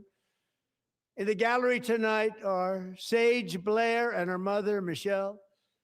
In 2021, Sage was 14 when school officials in Virginia sought to socially transition her to a new gender, treating her as a boy and hiding it from her parents. Hard to believe, isn't it? Before long, a confused Sage ran away from home after she was found in a horrific situation in Maryland A left-wing judge refused to return Sage to her parents because they did not immediately state that their daughter was their son. Sage was thrown into an all-boys state home and suffered terribly for a long time. But today, all of that is behind them because Sage is a proud and wonderful young woman with a full-ride scholarship to Liberty University. Sage and Michelle, please stand up.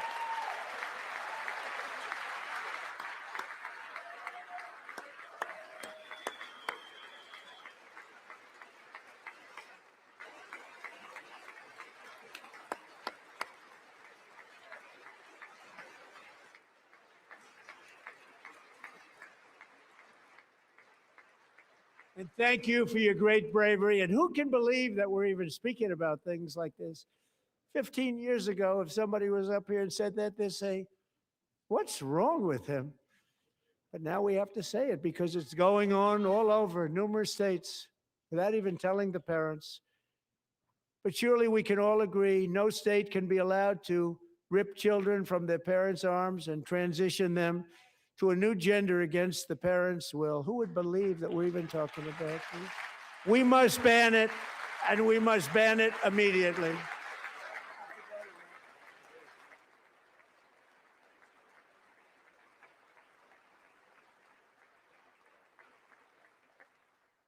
Look, nobody stands up. These people are crazy. I'm telling you, they're crazy.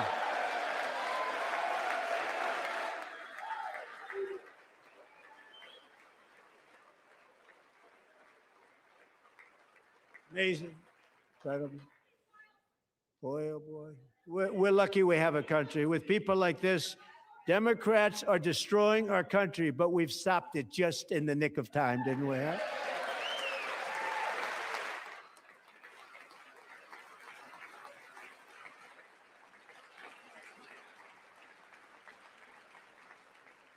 No one cares more about protecting America's youth than our wonderful First Lady, now a movie star. She's a movie star. Can you believe it?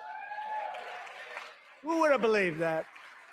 Over the past year, she has had an incredible impact championing AI legislation, advancing a landmark executive order on foster care, and helping secure $30 million to launch the Melania Trump Foster Youth to Independence Initiative. It's a tremendous, really a tremendous thing that happened and had a lot of bipartisan support.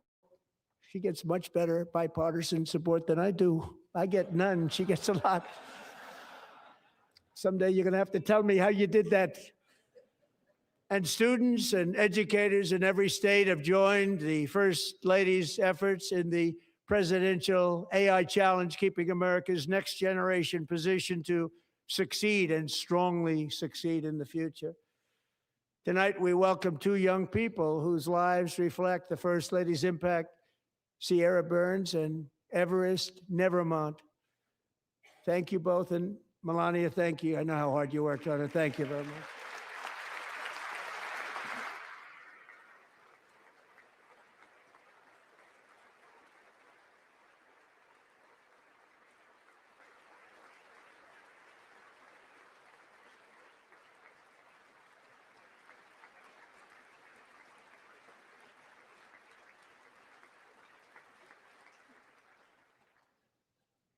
I'm very proud to say that during my time in office, both the first 4 years and in particular this last year, there has been a tremendous renewal in religion, faith, Christianity, and belief in God.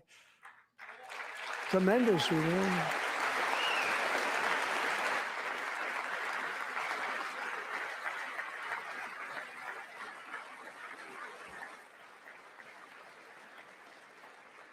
This is especially true among young people, and a big part of that had to do with my great friend, Charlie Kirk, a great guy, great man.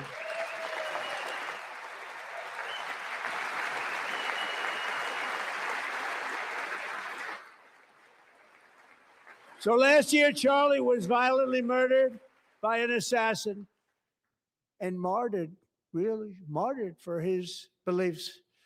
His wonderful wife, Erica, is with us tonight. Erica, please stand.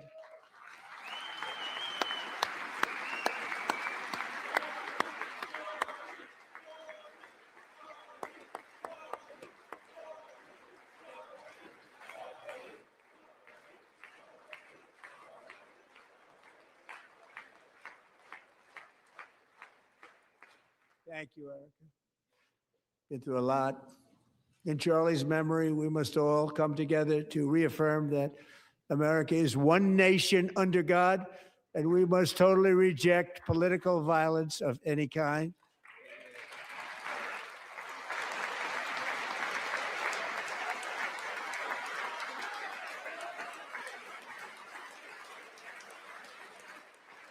We love religion, and we love bringing it back, and it's coming back at levels that nobody actually thought possible. It's really a beautiful thing to see.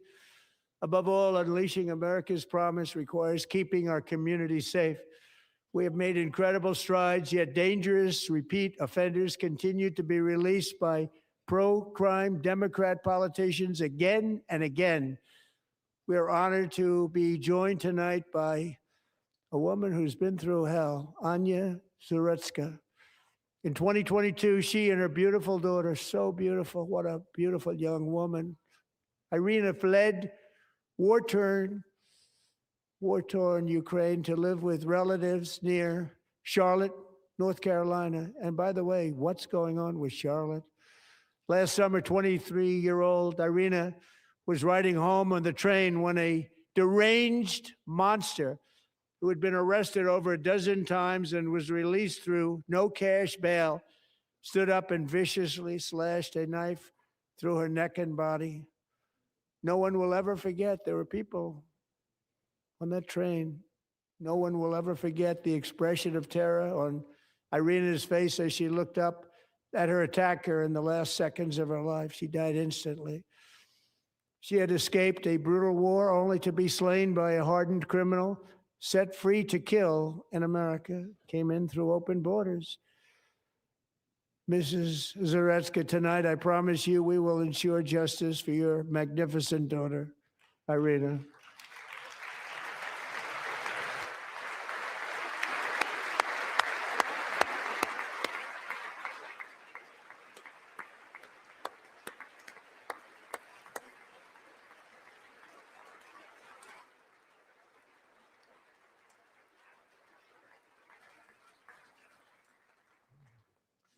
How do you not stand? How do you not stand?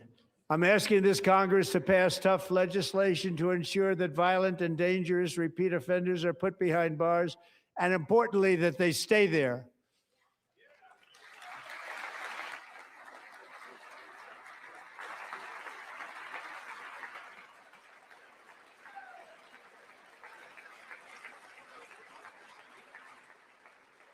Starting last summer, I deployed our National Guard and federal law enforcement to restore law and order to our most dangerous cities, including Memphis, Tennessee, big success, New Orleans, Louisiana, big success, and our nation's capital itself, Washington, D.C., where we have almost no crime anymore in Washington, D.C. How did that happen?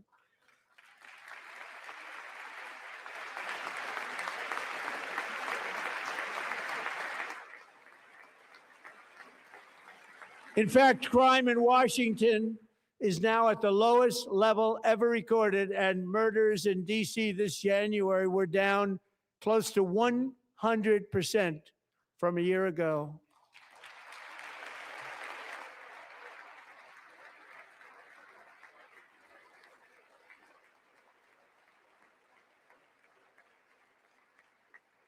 They don't like to hear that. One of the brave service members who helped achieve this stunning turnaround was 20-year-old West Virginia Army National Guard Specialist Sarah Beckstrom. After a 4-month deployment, she voluntarily extended her service, and her rank was going to be lifted. She was doing so well. They were so proud of her. But the very next day, she was on patrol near the White House when she was ambushed and shot in the head by a terrorist monster from Afghanistan. Shouldn't have been in our country. And all because she wore the uniform of our nation. She was shot. He traveled here because he didn't like people wearing our uniform. He was sick and deranged. Shouldn't have been in our country. Sarah Beckstrom died in order to defend our capital, and we are honored to be joined by her wonderful parents, Gary and Eva Lee. Your daughter was a true American patriot, and she will be greatly missed. She was a great person. I saw reports on her. They've never seen anything like it.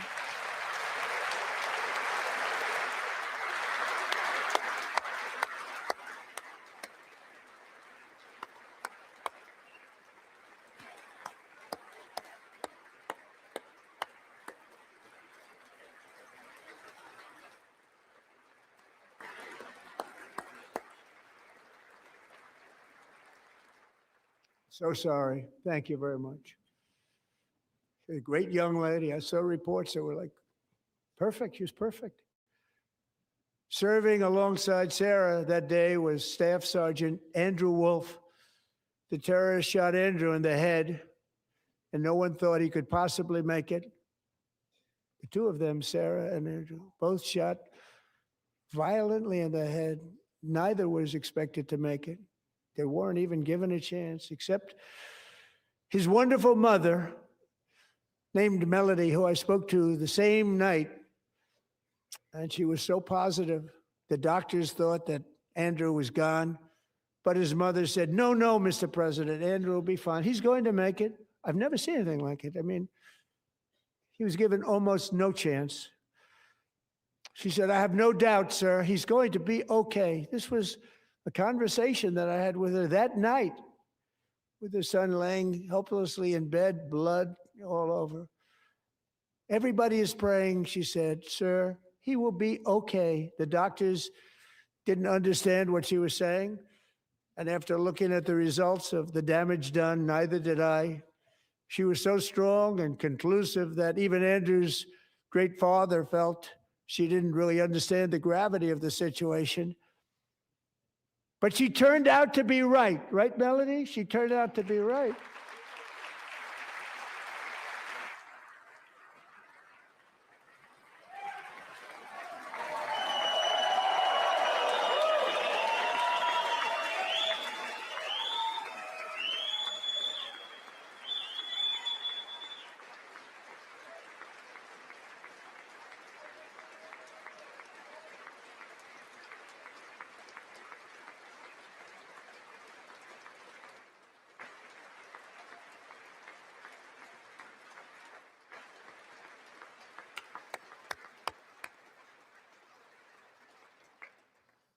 Amazing, actually.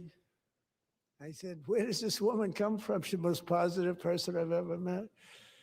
With God's help, Andrew has battled back from the edge of death, and we're talking about the edge of death, on his way to a miraculous recovery. He's got a little work to do, but he's doing great. Nice to see you. He's a good-looking guy. Nice to see you. Thanks, Andrew. Thank you very much.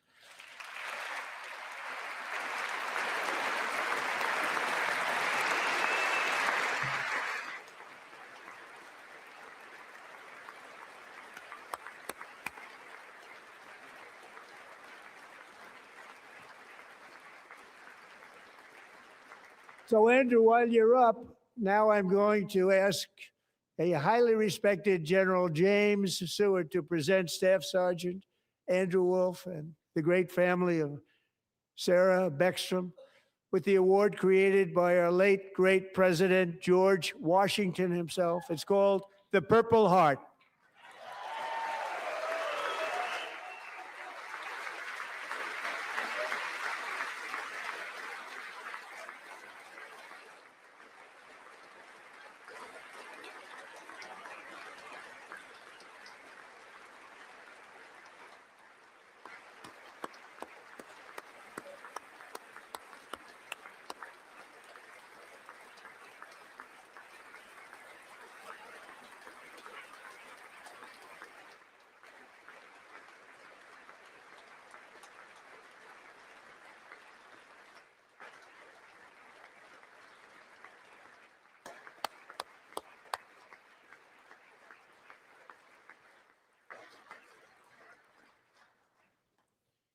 We love you all. Love you. We're proudly restoring safety for Americans at home, and we are also restoring security for Americans abroad. Our country has never been stronger. My first 10 months, I ended 8 wars, including Cambodia. Isn't it funny? Sick people. Cambodia and Thailand, Pakistan and India would have been a nuclear war. 35 million people said the prime minister of Pakistan would have died if it were not for my involvement. Kosovo and Serbia, Israel and Iran, Egypt and Ethiopia, Armenia and Azerbaijan, the Congo and Rwanda, and of course the war in Gaza, which proceeds at a very low level. It's just about there. And I want to thank Steve Witkoff and Jared Kushner for your help. Thank you, Steve. Thank you, Jared.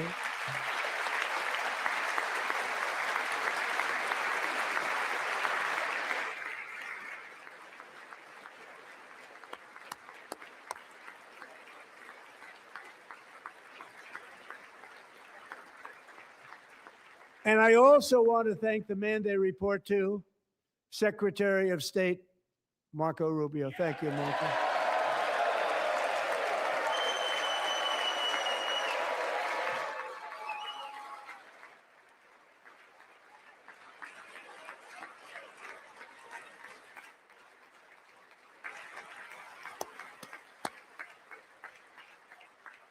People like you. You know, Marco got 100% of the votes when he was in confirmation. I think our next one was about 54%. And some of the Democrats are now saying, I can't believe we approved that guy. And he said it's an honor that they feel that way, right, Marco? You have done a great job, great Secretary of State. I think he'll go down as the best ever.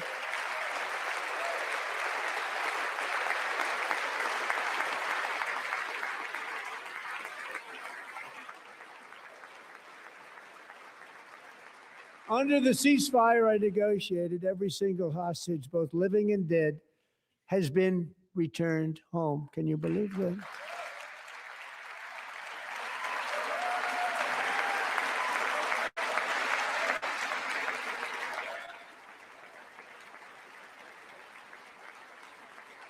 Nobody thought it was possible.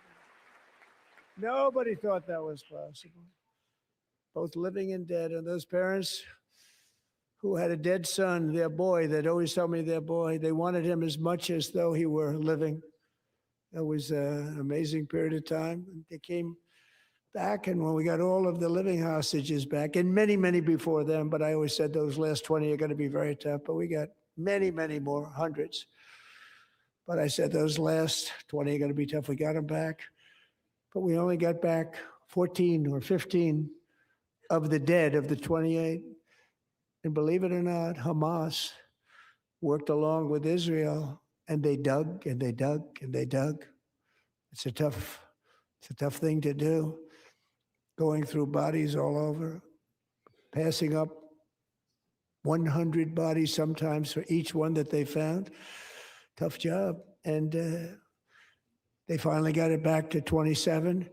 And then Steve and Jared, they got it back to 28. They found all 28. Nobody thought that was possible, but we did it. And I remember the family of the 28th.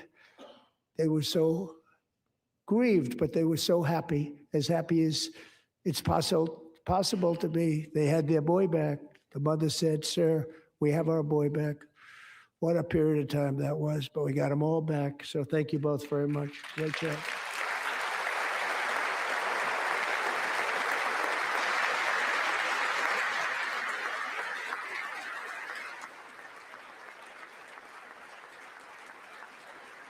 And we're working very hard to end the 9th war, the killing and slaughter between Russia and Ukraine, where 25,000 soldiers are dying each and every month. Think of that, 25,000 soldiers are dying a month. A war which would have never happened if I were president, would have never happened. As president, I will make peace wherever I can, but I will never hesitate to confront threats to America wherever we must. That's why in a breakthrough operation last June, the United States military obliterated Iran's nuclear weapons program with an attack on Iranian soil known as Operation Midnight Hammer.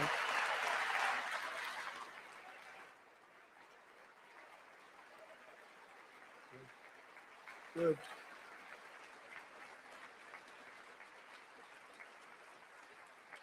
For decades, it had been the policy of the United States never to allow Iran to obtain a nuclear weapon. Many decades. Since they seized control of that proud nation 47 years ago, the regime and its murderous proxies have spread nothing but terrorism and death and hate. They've killed and maimed thousands of American service members and hundreds of thousands and even millions of people with what's called roadside bombs. They were the kings of the roadside bomb. And we took out Soleimani. I did that during my first term. Had a huge impact. He was the father of the roadside bomb.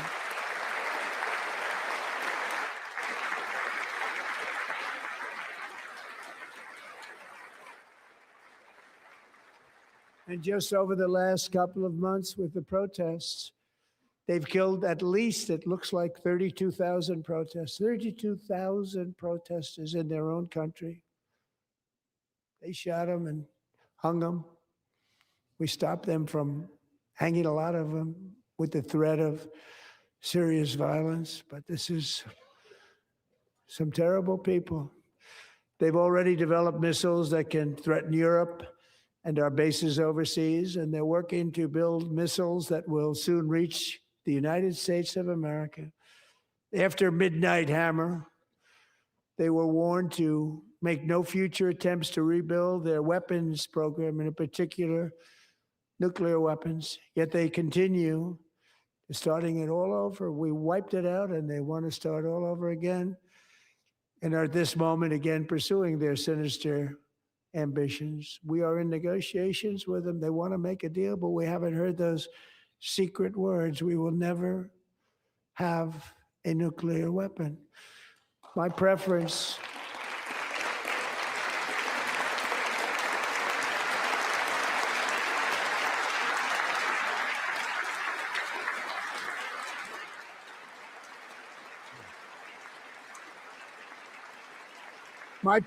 is to solve this problem through diplomacy. But one thing is certain, I will never allow the world's #1 sponsor of terror, which they are by far, to have a nuclear weapon. Can't let that happen.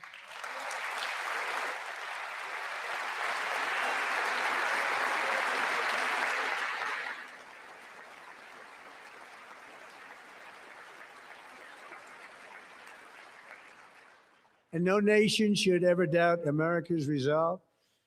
We have the most powerful military on earth. I rebuilt the military in my first term. We're going to continue to do so.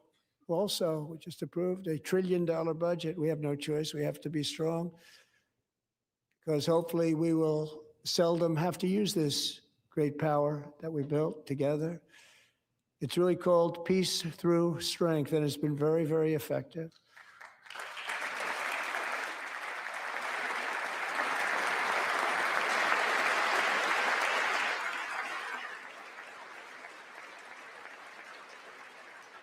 So thanks to Republicans in Congress who are investing that record number of dollars, have no choice, in the United States Armed Forces. Also creating a lot of jobs, but we're not even doing it for that reason.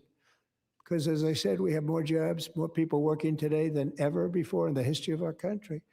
And NATO countries are friends and allies. They are. They're our friends and they're our allies. Have just agreed at my very strong request to pay 5% of GDP for military defense rather than the 2%, which they weren't paying. We were paying for almost all of NATO. Now they're paying 5 as opposed to not paying 2.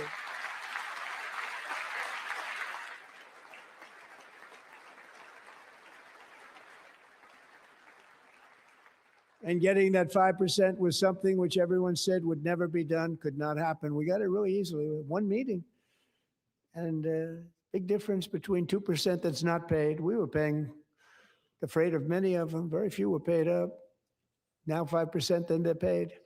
And everything we send over to Ukraine is sent through NATO, and they pay us in full. They pay us totally in full. Every branch of our armed forces is setting records for recruitment. This is so exciting. and every service member recently.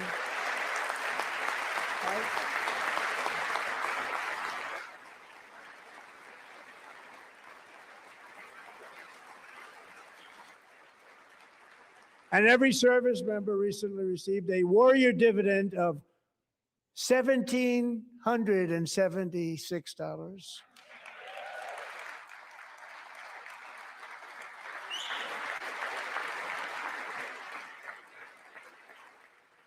You know, they put it on my desk. We got the money from tariffs and other things, a lot of money we have. We have much more money than people understand. Have to rebuild that program a little bit, but it won't take long. But we got the money, and it was $1,775, and they wanted my approval. And I said, what's the number? $1,775. I said, wait a minute, for one more dollar, we can have $1,776. It's going to I said, we're going to figure that. I never asked anybody if we could afford it. One more dollar, I said $1,776. And I said, that's good. And I'll tell you what, our military, that was 4 months ago, our military, I never see a person in the military that doesn't thank me for it. So we're honored to do it. They deserve it. And we call it 1776. It was great. And we love our military. We love our law enforcement. We love our firemen. You know, the firemen don't get mentioned enough. We love our firemen. We're also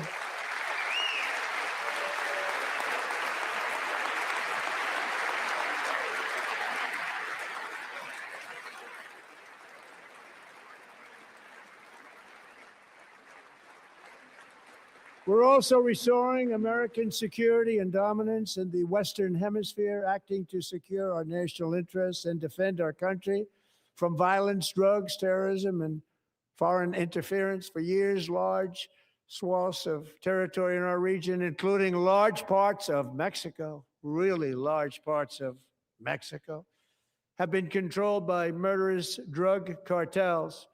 That's why I designated these cartels as foreign terrorist organizations, and I declared illicit fentanyl as a weapon of mass destruction.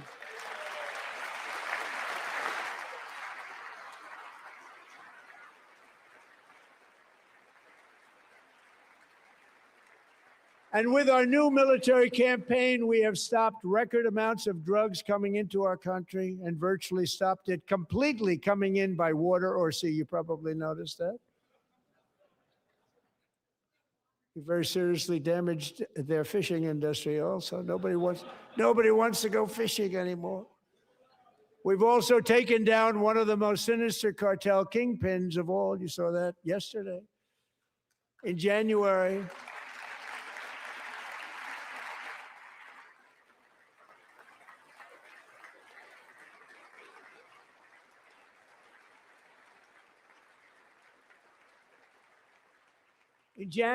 elite American warriors carried out one of the most complex, spectacular feats of military competence and power in world history. No one's seen anything like it. Foreign leaders, I won't tell you who, called me and they said, very impressive, very good. They couldn't believe, they all watched, they saw what happened. This is a different fighting force that we had years ago when we fought to tie. You know, it's a great fighting force. I'm so proud of it. Look at Space Force. Space Force is my baby because we did that. My baby is becoming so important.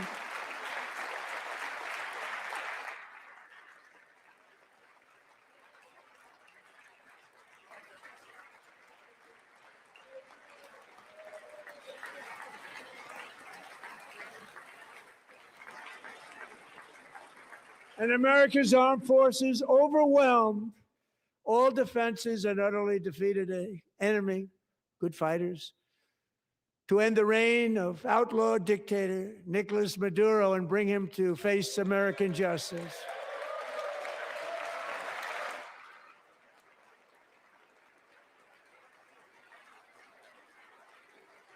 And this was an absolutely colossal victory for the security of the United States, and it also opens up a bright new beginning for the people of Venezuela. We're working closely with the new president of Venezuela, Delcy Rodriguez, to unleash extraordinary economic gains for both of our countries and to bring new hope to those who have suffered so terribly. They really did suffer. With us tonight is Alejandro Gonzalez. She grew up in a tight-knit Venezuelan family and was especially close to her beloved uncle Enrique. But after Enrique ran for office and opposed Maduro, he was kidnapped by Maduro's security forces and thrown into the regime's really infamous prison in Caracas. Alejandro feared she would never see her uncle again. She feared for her own life also. But since the raid, we have worked with the new leadership, and they have ordered the closure of that vile prison and released hundreds of political prisoners already, with more to come. Alejandro, I'm pleased to inform you that not only has your uncle been released, but he is here tonight. We brought him over to celebrate his freedom with you in person. Enrique, please come down.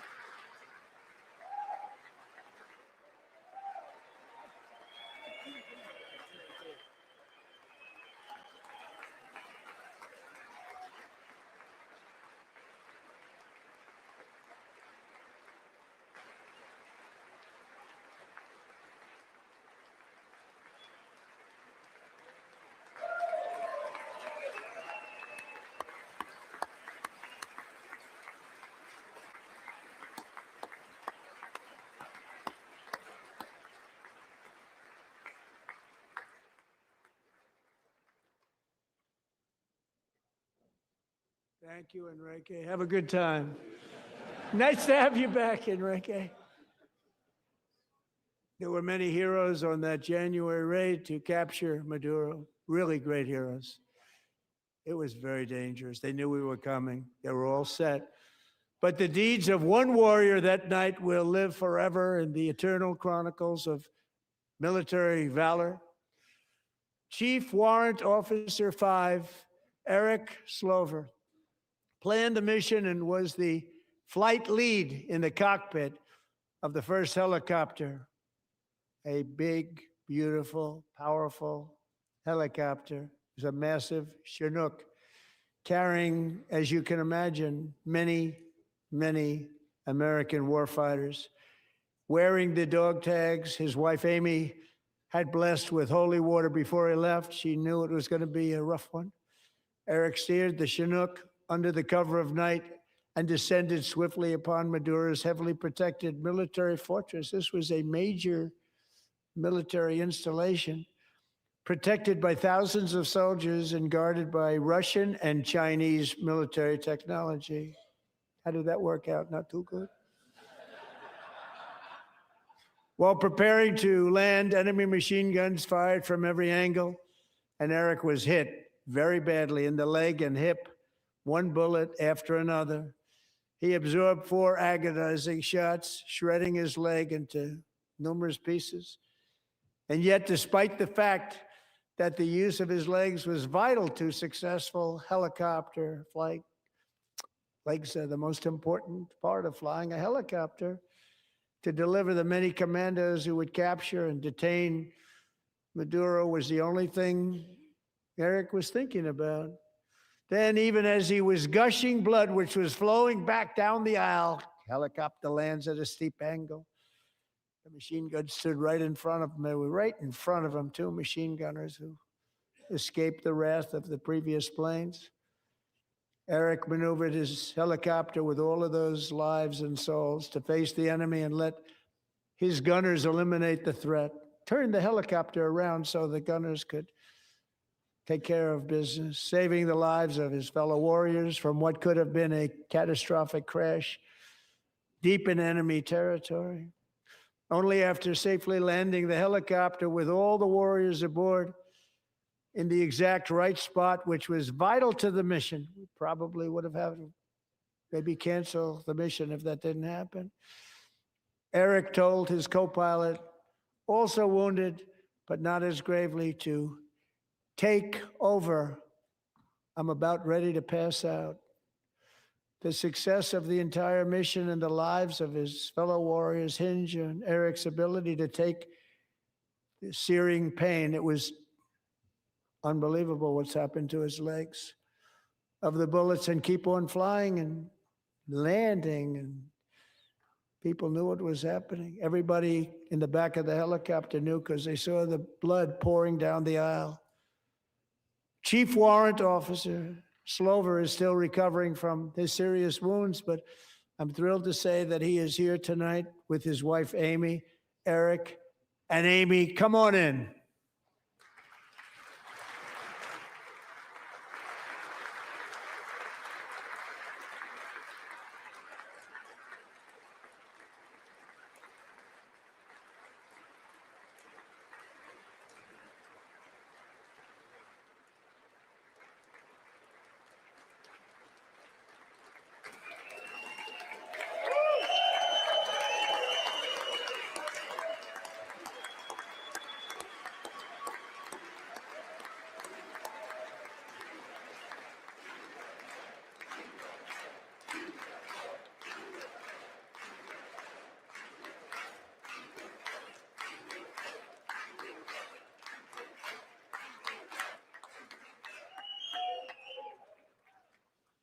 So we have a surprise for Eric and Amy. In recognition of Eric's actions above and beyond the call of duty, I would now like to ask General Jonathan Braga to present Chief Warrant Officer Slover with our nation's highest military award, the Congressional Medal of Honor.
Well, thank you very much, Eric and Amy. Great to get to know you. I met with them and with a lot of their fellow warriors at Fort Bragg recently. You notice the name Fort Bragg, we have it back, we brought it back. We won the First World War with it, the Second World War with it, and then they decided to change the name. So we changed it back. Everybody wanted to change back too.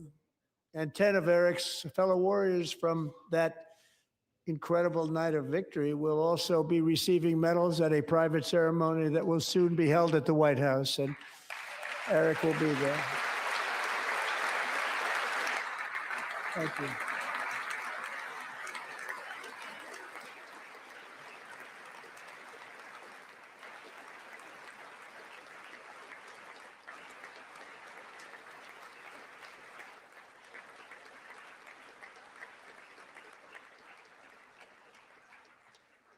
Thank you, Eric. That's a big one. Tonight we've celebrated many truly extraordinary American patriots, but there is one last living legend to honor before we go. He is one more heroic American aviator, Navy fighter pilot. Royce Williams served in World War II, Korea, Vietnam, flying more than 220 missions. In the skies over Korea in 1952, Royce was in the dogfight of a lifetime, legendary dogfight. Flying through blizzard conditions, his squadron was ambushed by 7 Soviet fighter planes. It was his first aerial combat of the war, and despite being massively outnumbered and outgunned, Royce led the takedown of 4 enemy jets and almost destroyed the others, vanquishing his adversaries while taking 263 bullets to his own plane and being seriously hurt. His story was secret for over 50 years. He didn't even want to tell his wife, but the legend grew and grew. But tonight, at 100 years old, this brave Navy captain is finally getting the recognition he deserves. He was a legend long before this evening. Royce, please stand up, and I will ask the First Lady of the United States to present Captain Royce Williams with his Congressional Medal of Honor.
Thank you, Royce, and thank you, Eric.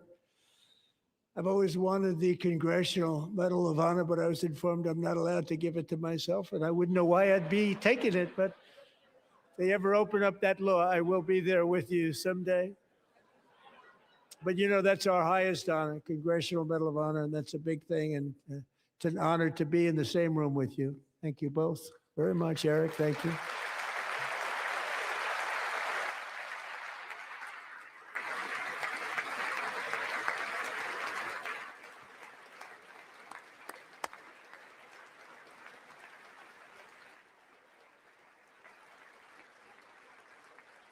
Thank you. 250 years is a long time in the life of a nation, but in another sense, it's really a mere moment in the eye of history.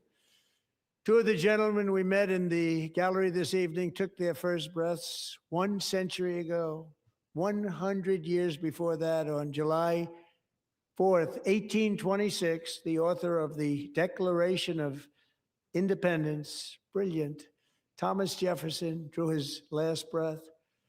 Just a single long human lifespan separates the giants who declared and won our independence from the heroes who stand among us tonight. Everything our nation has done, everything we have achieved, has been the work of those few great lifetimes. In those brief chapters, Americans built this nation from 13 humble colonies into the pinnacle of human civilization and human freedom, the strongest, wealthiest, most powerful, most successful nation in all of history. Americans ventured out across the daunting and dangerous continent.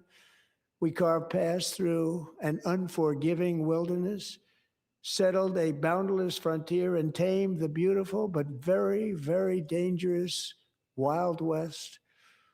From empty marshes and wide open plains, we raised up the world's greatest cities. Together, we mastered the world's mightiest industries and shattered history's monstrous tyrannies. And we liberated millions from the chains of fascism, communism, oppression, and terror. Americans lifted humanity into the skies on the wings of aluminum and steel. And then we launched mankind into the stars on rockets powered by sheer American will and unyielding American pride. We wired the globe with our ingenuity. We captivated the planet with American culture. And now we are pioneering the next great American breakthroughs that will change the entire world. All of this and so much more is the enduring legacy, unmatched glory of the hardworking patriots who built and defended this country and who still carry the hopes and freedoms on all of humanity's backs. For years, they were forgotten, betrayed, and cast aside. But that great betrayal is over, and they will never be forgotten again. Because when the world needs courage, daring, vision, and inspiration, it is still turning to America. And when God needs a nation to work his miracles, he knows exactly who to ask. There is no challenge Americans cannot overcome, no frontier too vast for us to conquer, no dream too bold for us to chase, no horizon too distant for us to claim. For our destiny is written by the hand of providence, and these first 250 years were just the beginning. From the rugged border towns of Texas to the heartland villages of Michigan, from the sun-kissed shores of Florida to the endless fields of the Dakotas, and from the historic streets of Philadelphia to right here in our nation's capital, Washington, D.C., the golden age of America is upon us. The revolution that began in 1776 has not ended. It still continues because the flame of liberty and independence still burns in the heart of every American patriot. And our future will be bigger, better, brighter, bolder, and more glorious than ever before. Thank you, God bless you, and God bless America.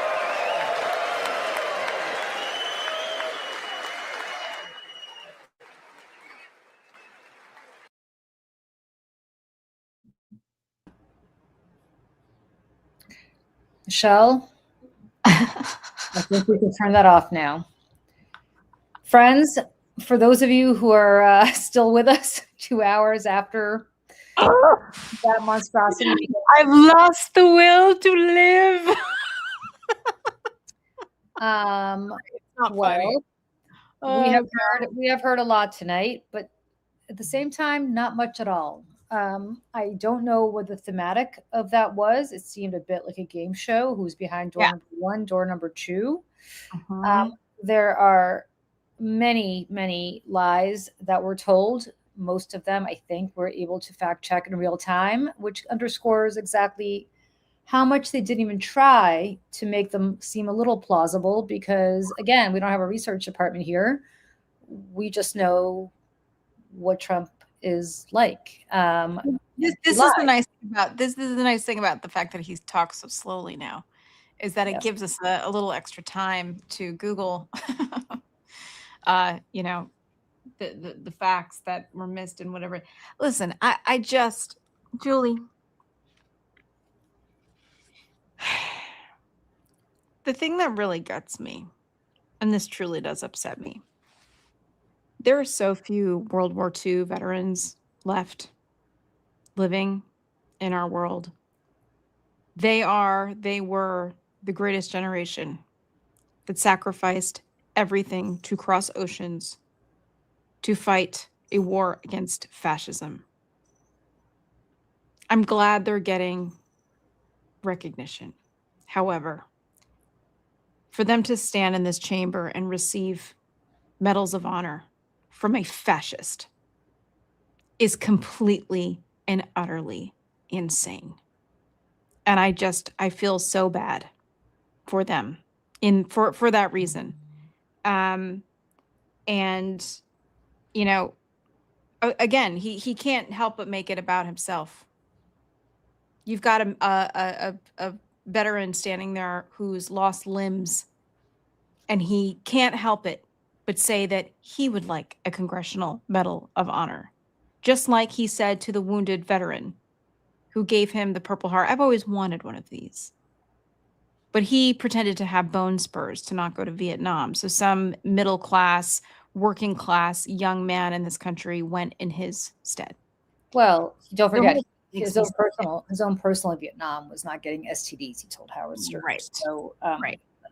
look, we can fact check some of this. He said the cheating is rampant in our elections. It's rampant. They want to cheat. They have cheated, and their policy is so bad that the only way they can get elected is to cheat, and we're going to stop it. A couple of things here.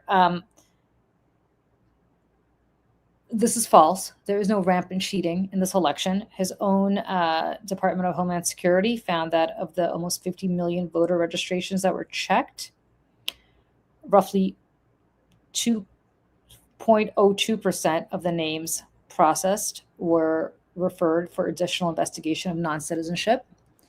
That is not 1%. That is not 0.1%. It's 0.02%.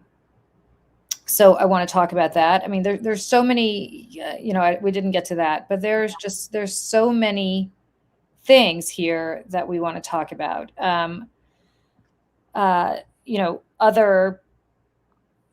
Other things that he said.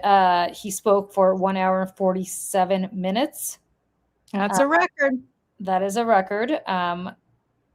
We have almost no crime anymore in Washington, D.C. How did that happen? In fact, crime in Washington is now at the lowest level ever recorded. The murders in D.C. this January were down close to 100% from a year ago. The District of Columbia reported only 2 homicides in January, but it's consistent with what's been reported in other large cities across the country, according to the Council on Criminal Justice. So the level of violence in Washington, however, it said, remains higher than the average in our sample. So I just want to be clear that Washington, D.C., in fact, is not the safest city in the country at all. No. By any stretch of the imagination. And we could just keep going. I mean, not to mention that we're marching towards war because Iran, according to him, said that he wants to hear the words, we will not develop nuclear weapons. Iran could easily tell him that if Iran wants. Iran has often said things that they do not mean, and Iran has often done things that it does not stick to doing. So if all the Iranians need to do is to tell Trump that they won't develop nuclear weapons anymore, then sure, they're not going to develop nuclear weapons anymore, is what Iran should say to him. Because that's obviously what he wants to hear, but that's very different from what Iran actually does. I'm not suggesting that we go to war against Iran. I'm simply saying that if that's what he is insisting is going to preclude him from going to war, there's a very easy way to avoid going to war there. He talked about ending wars.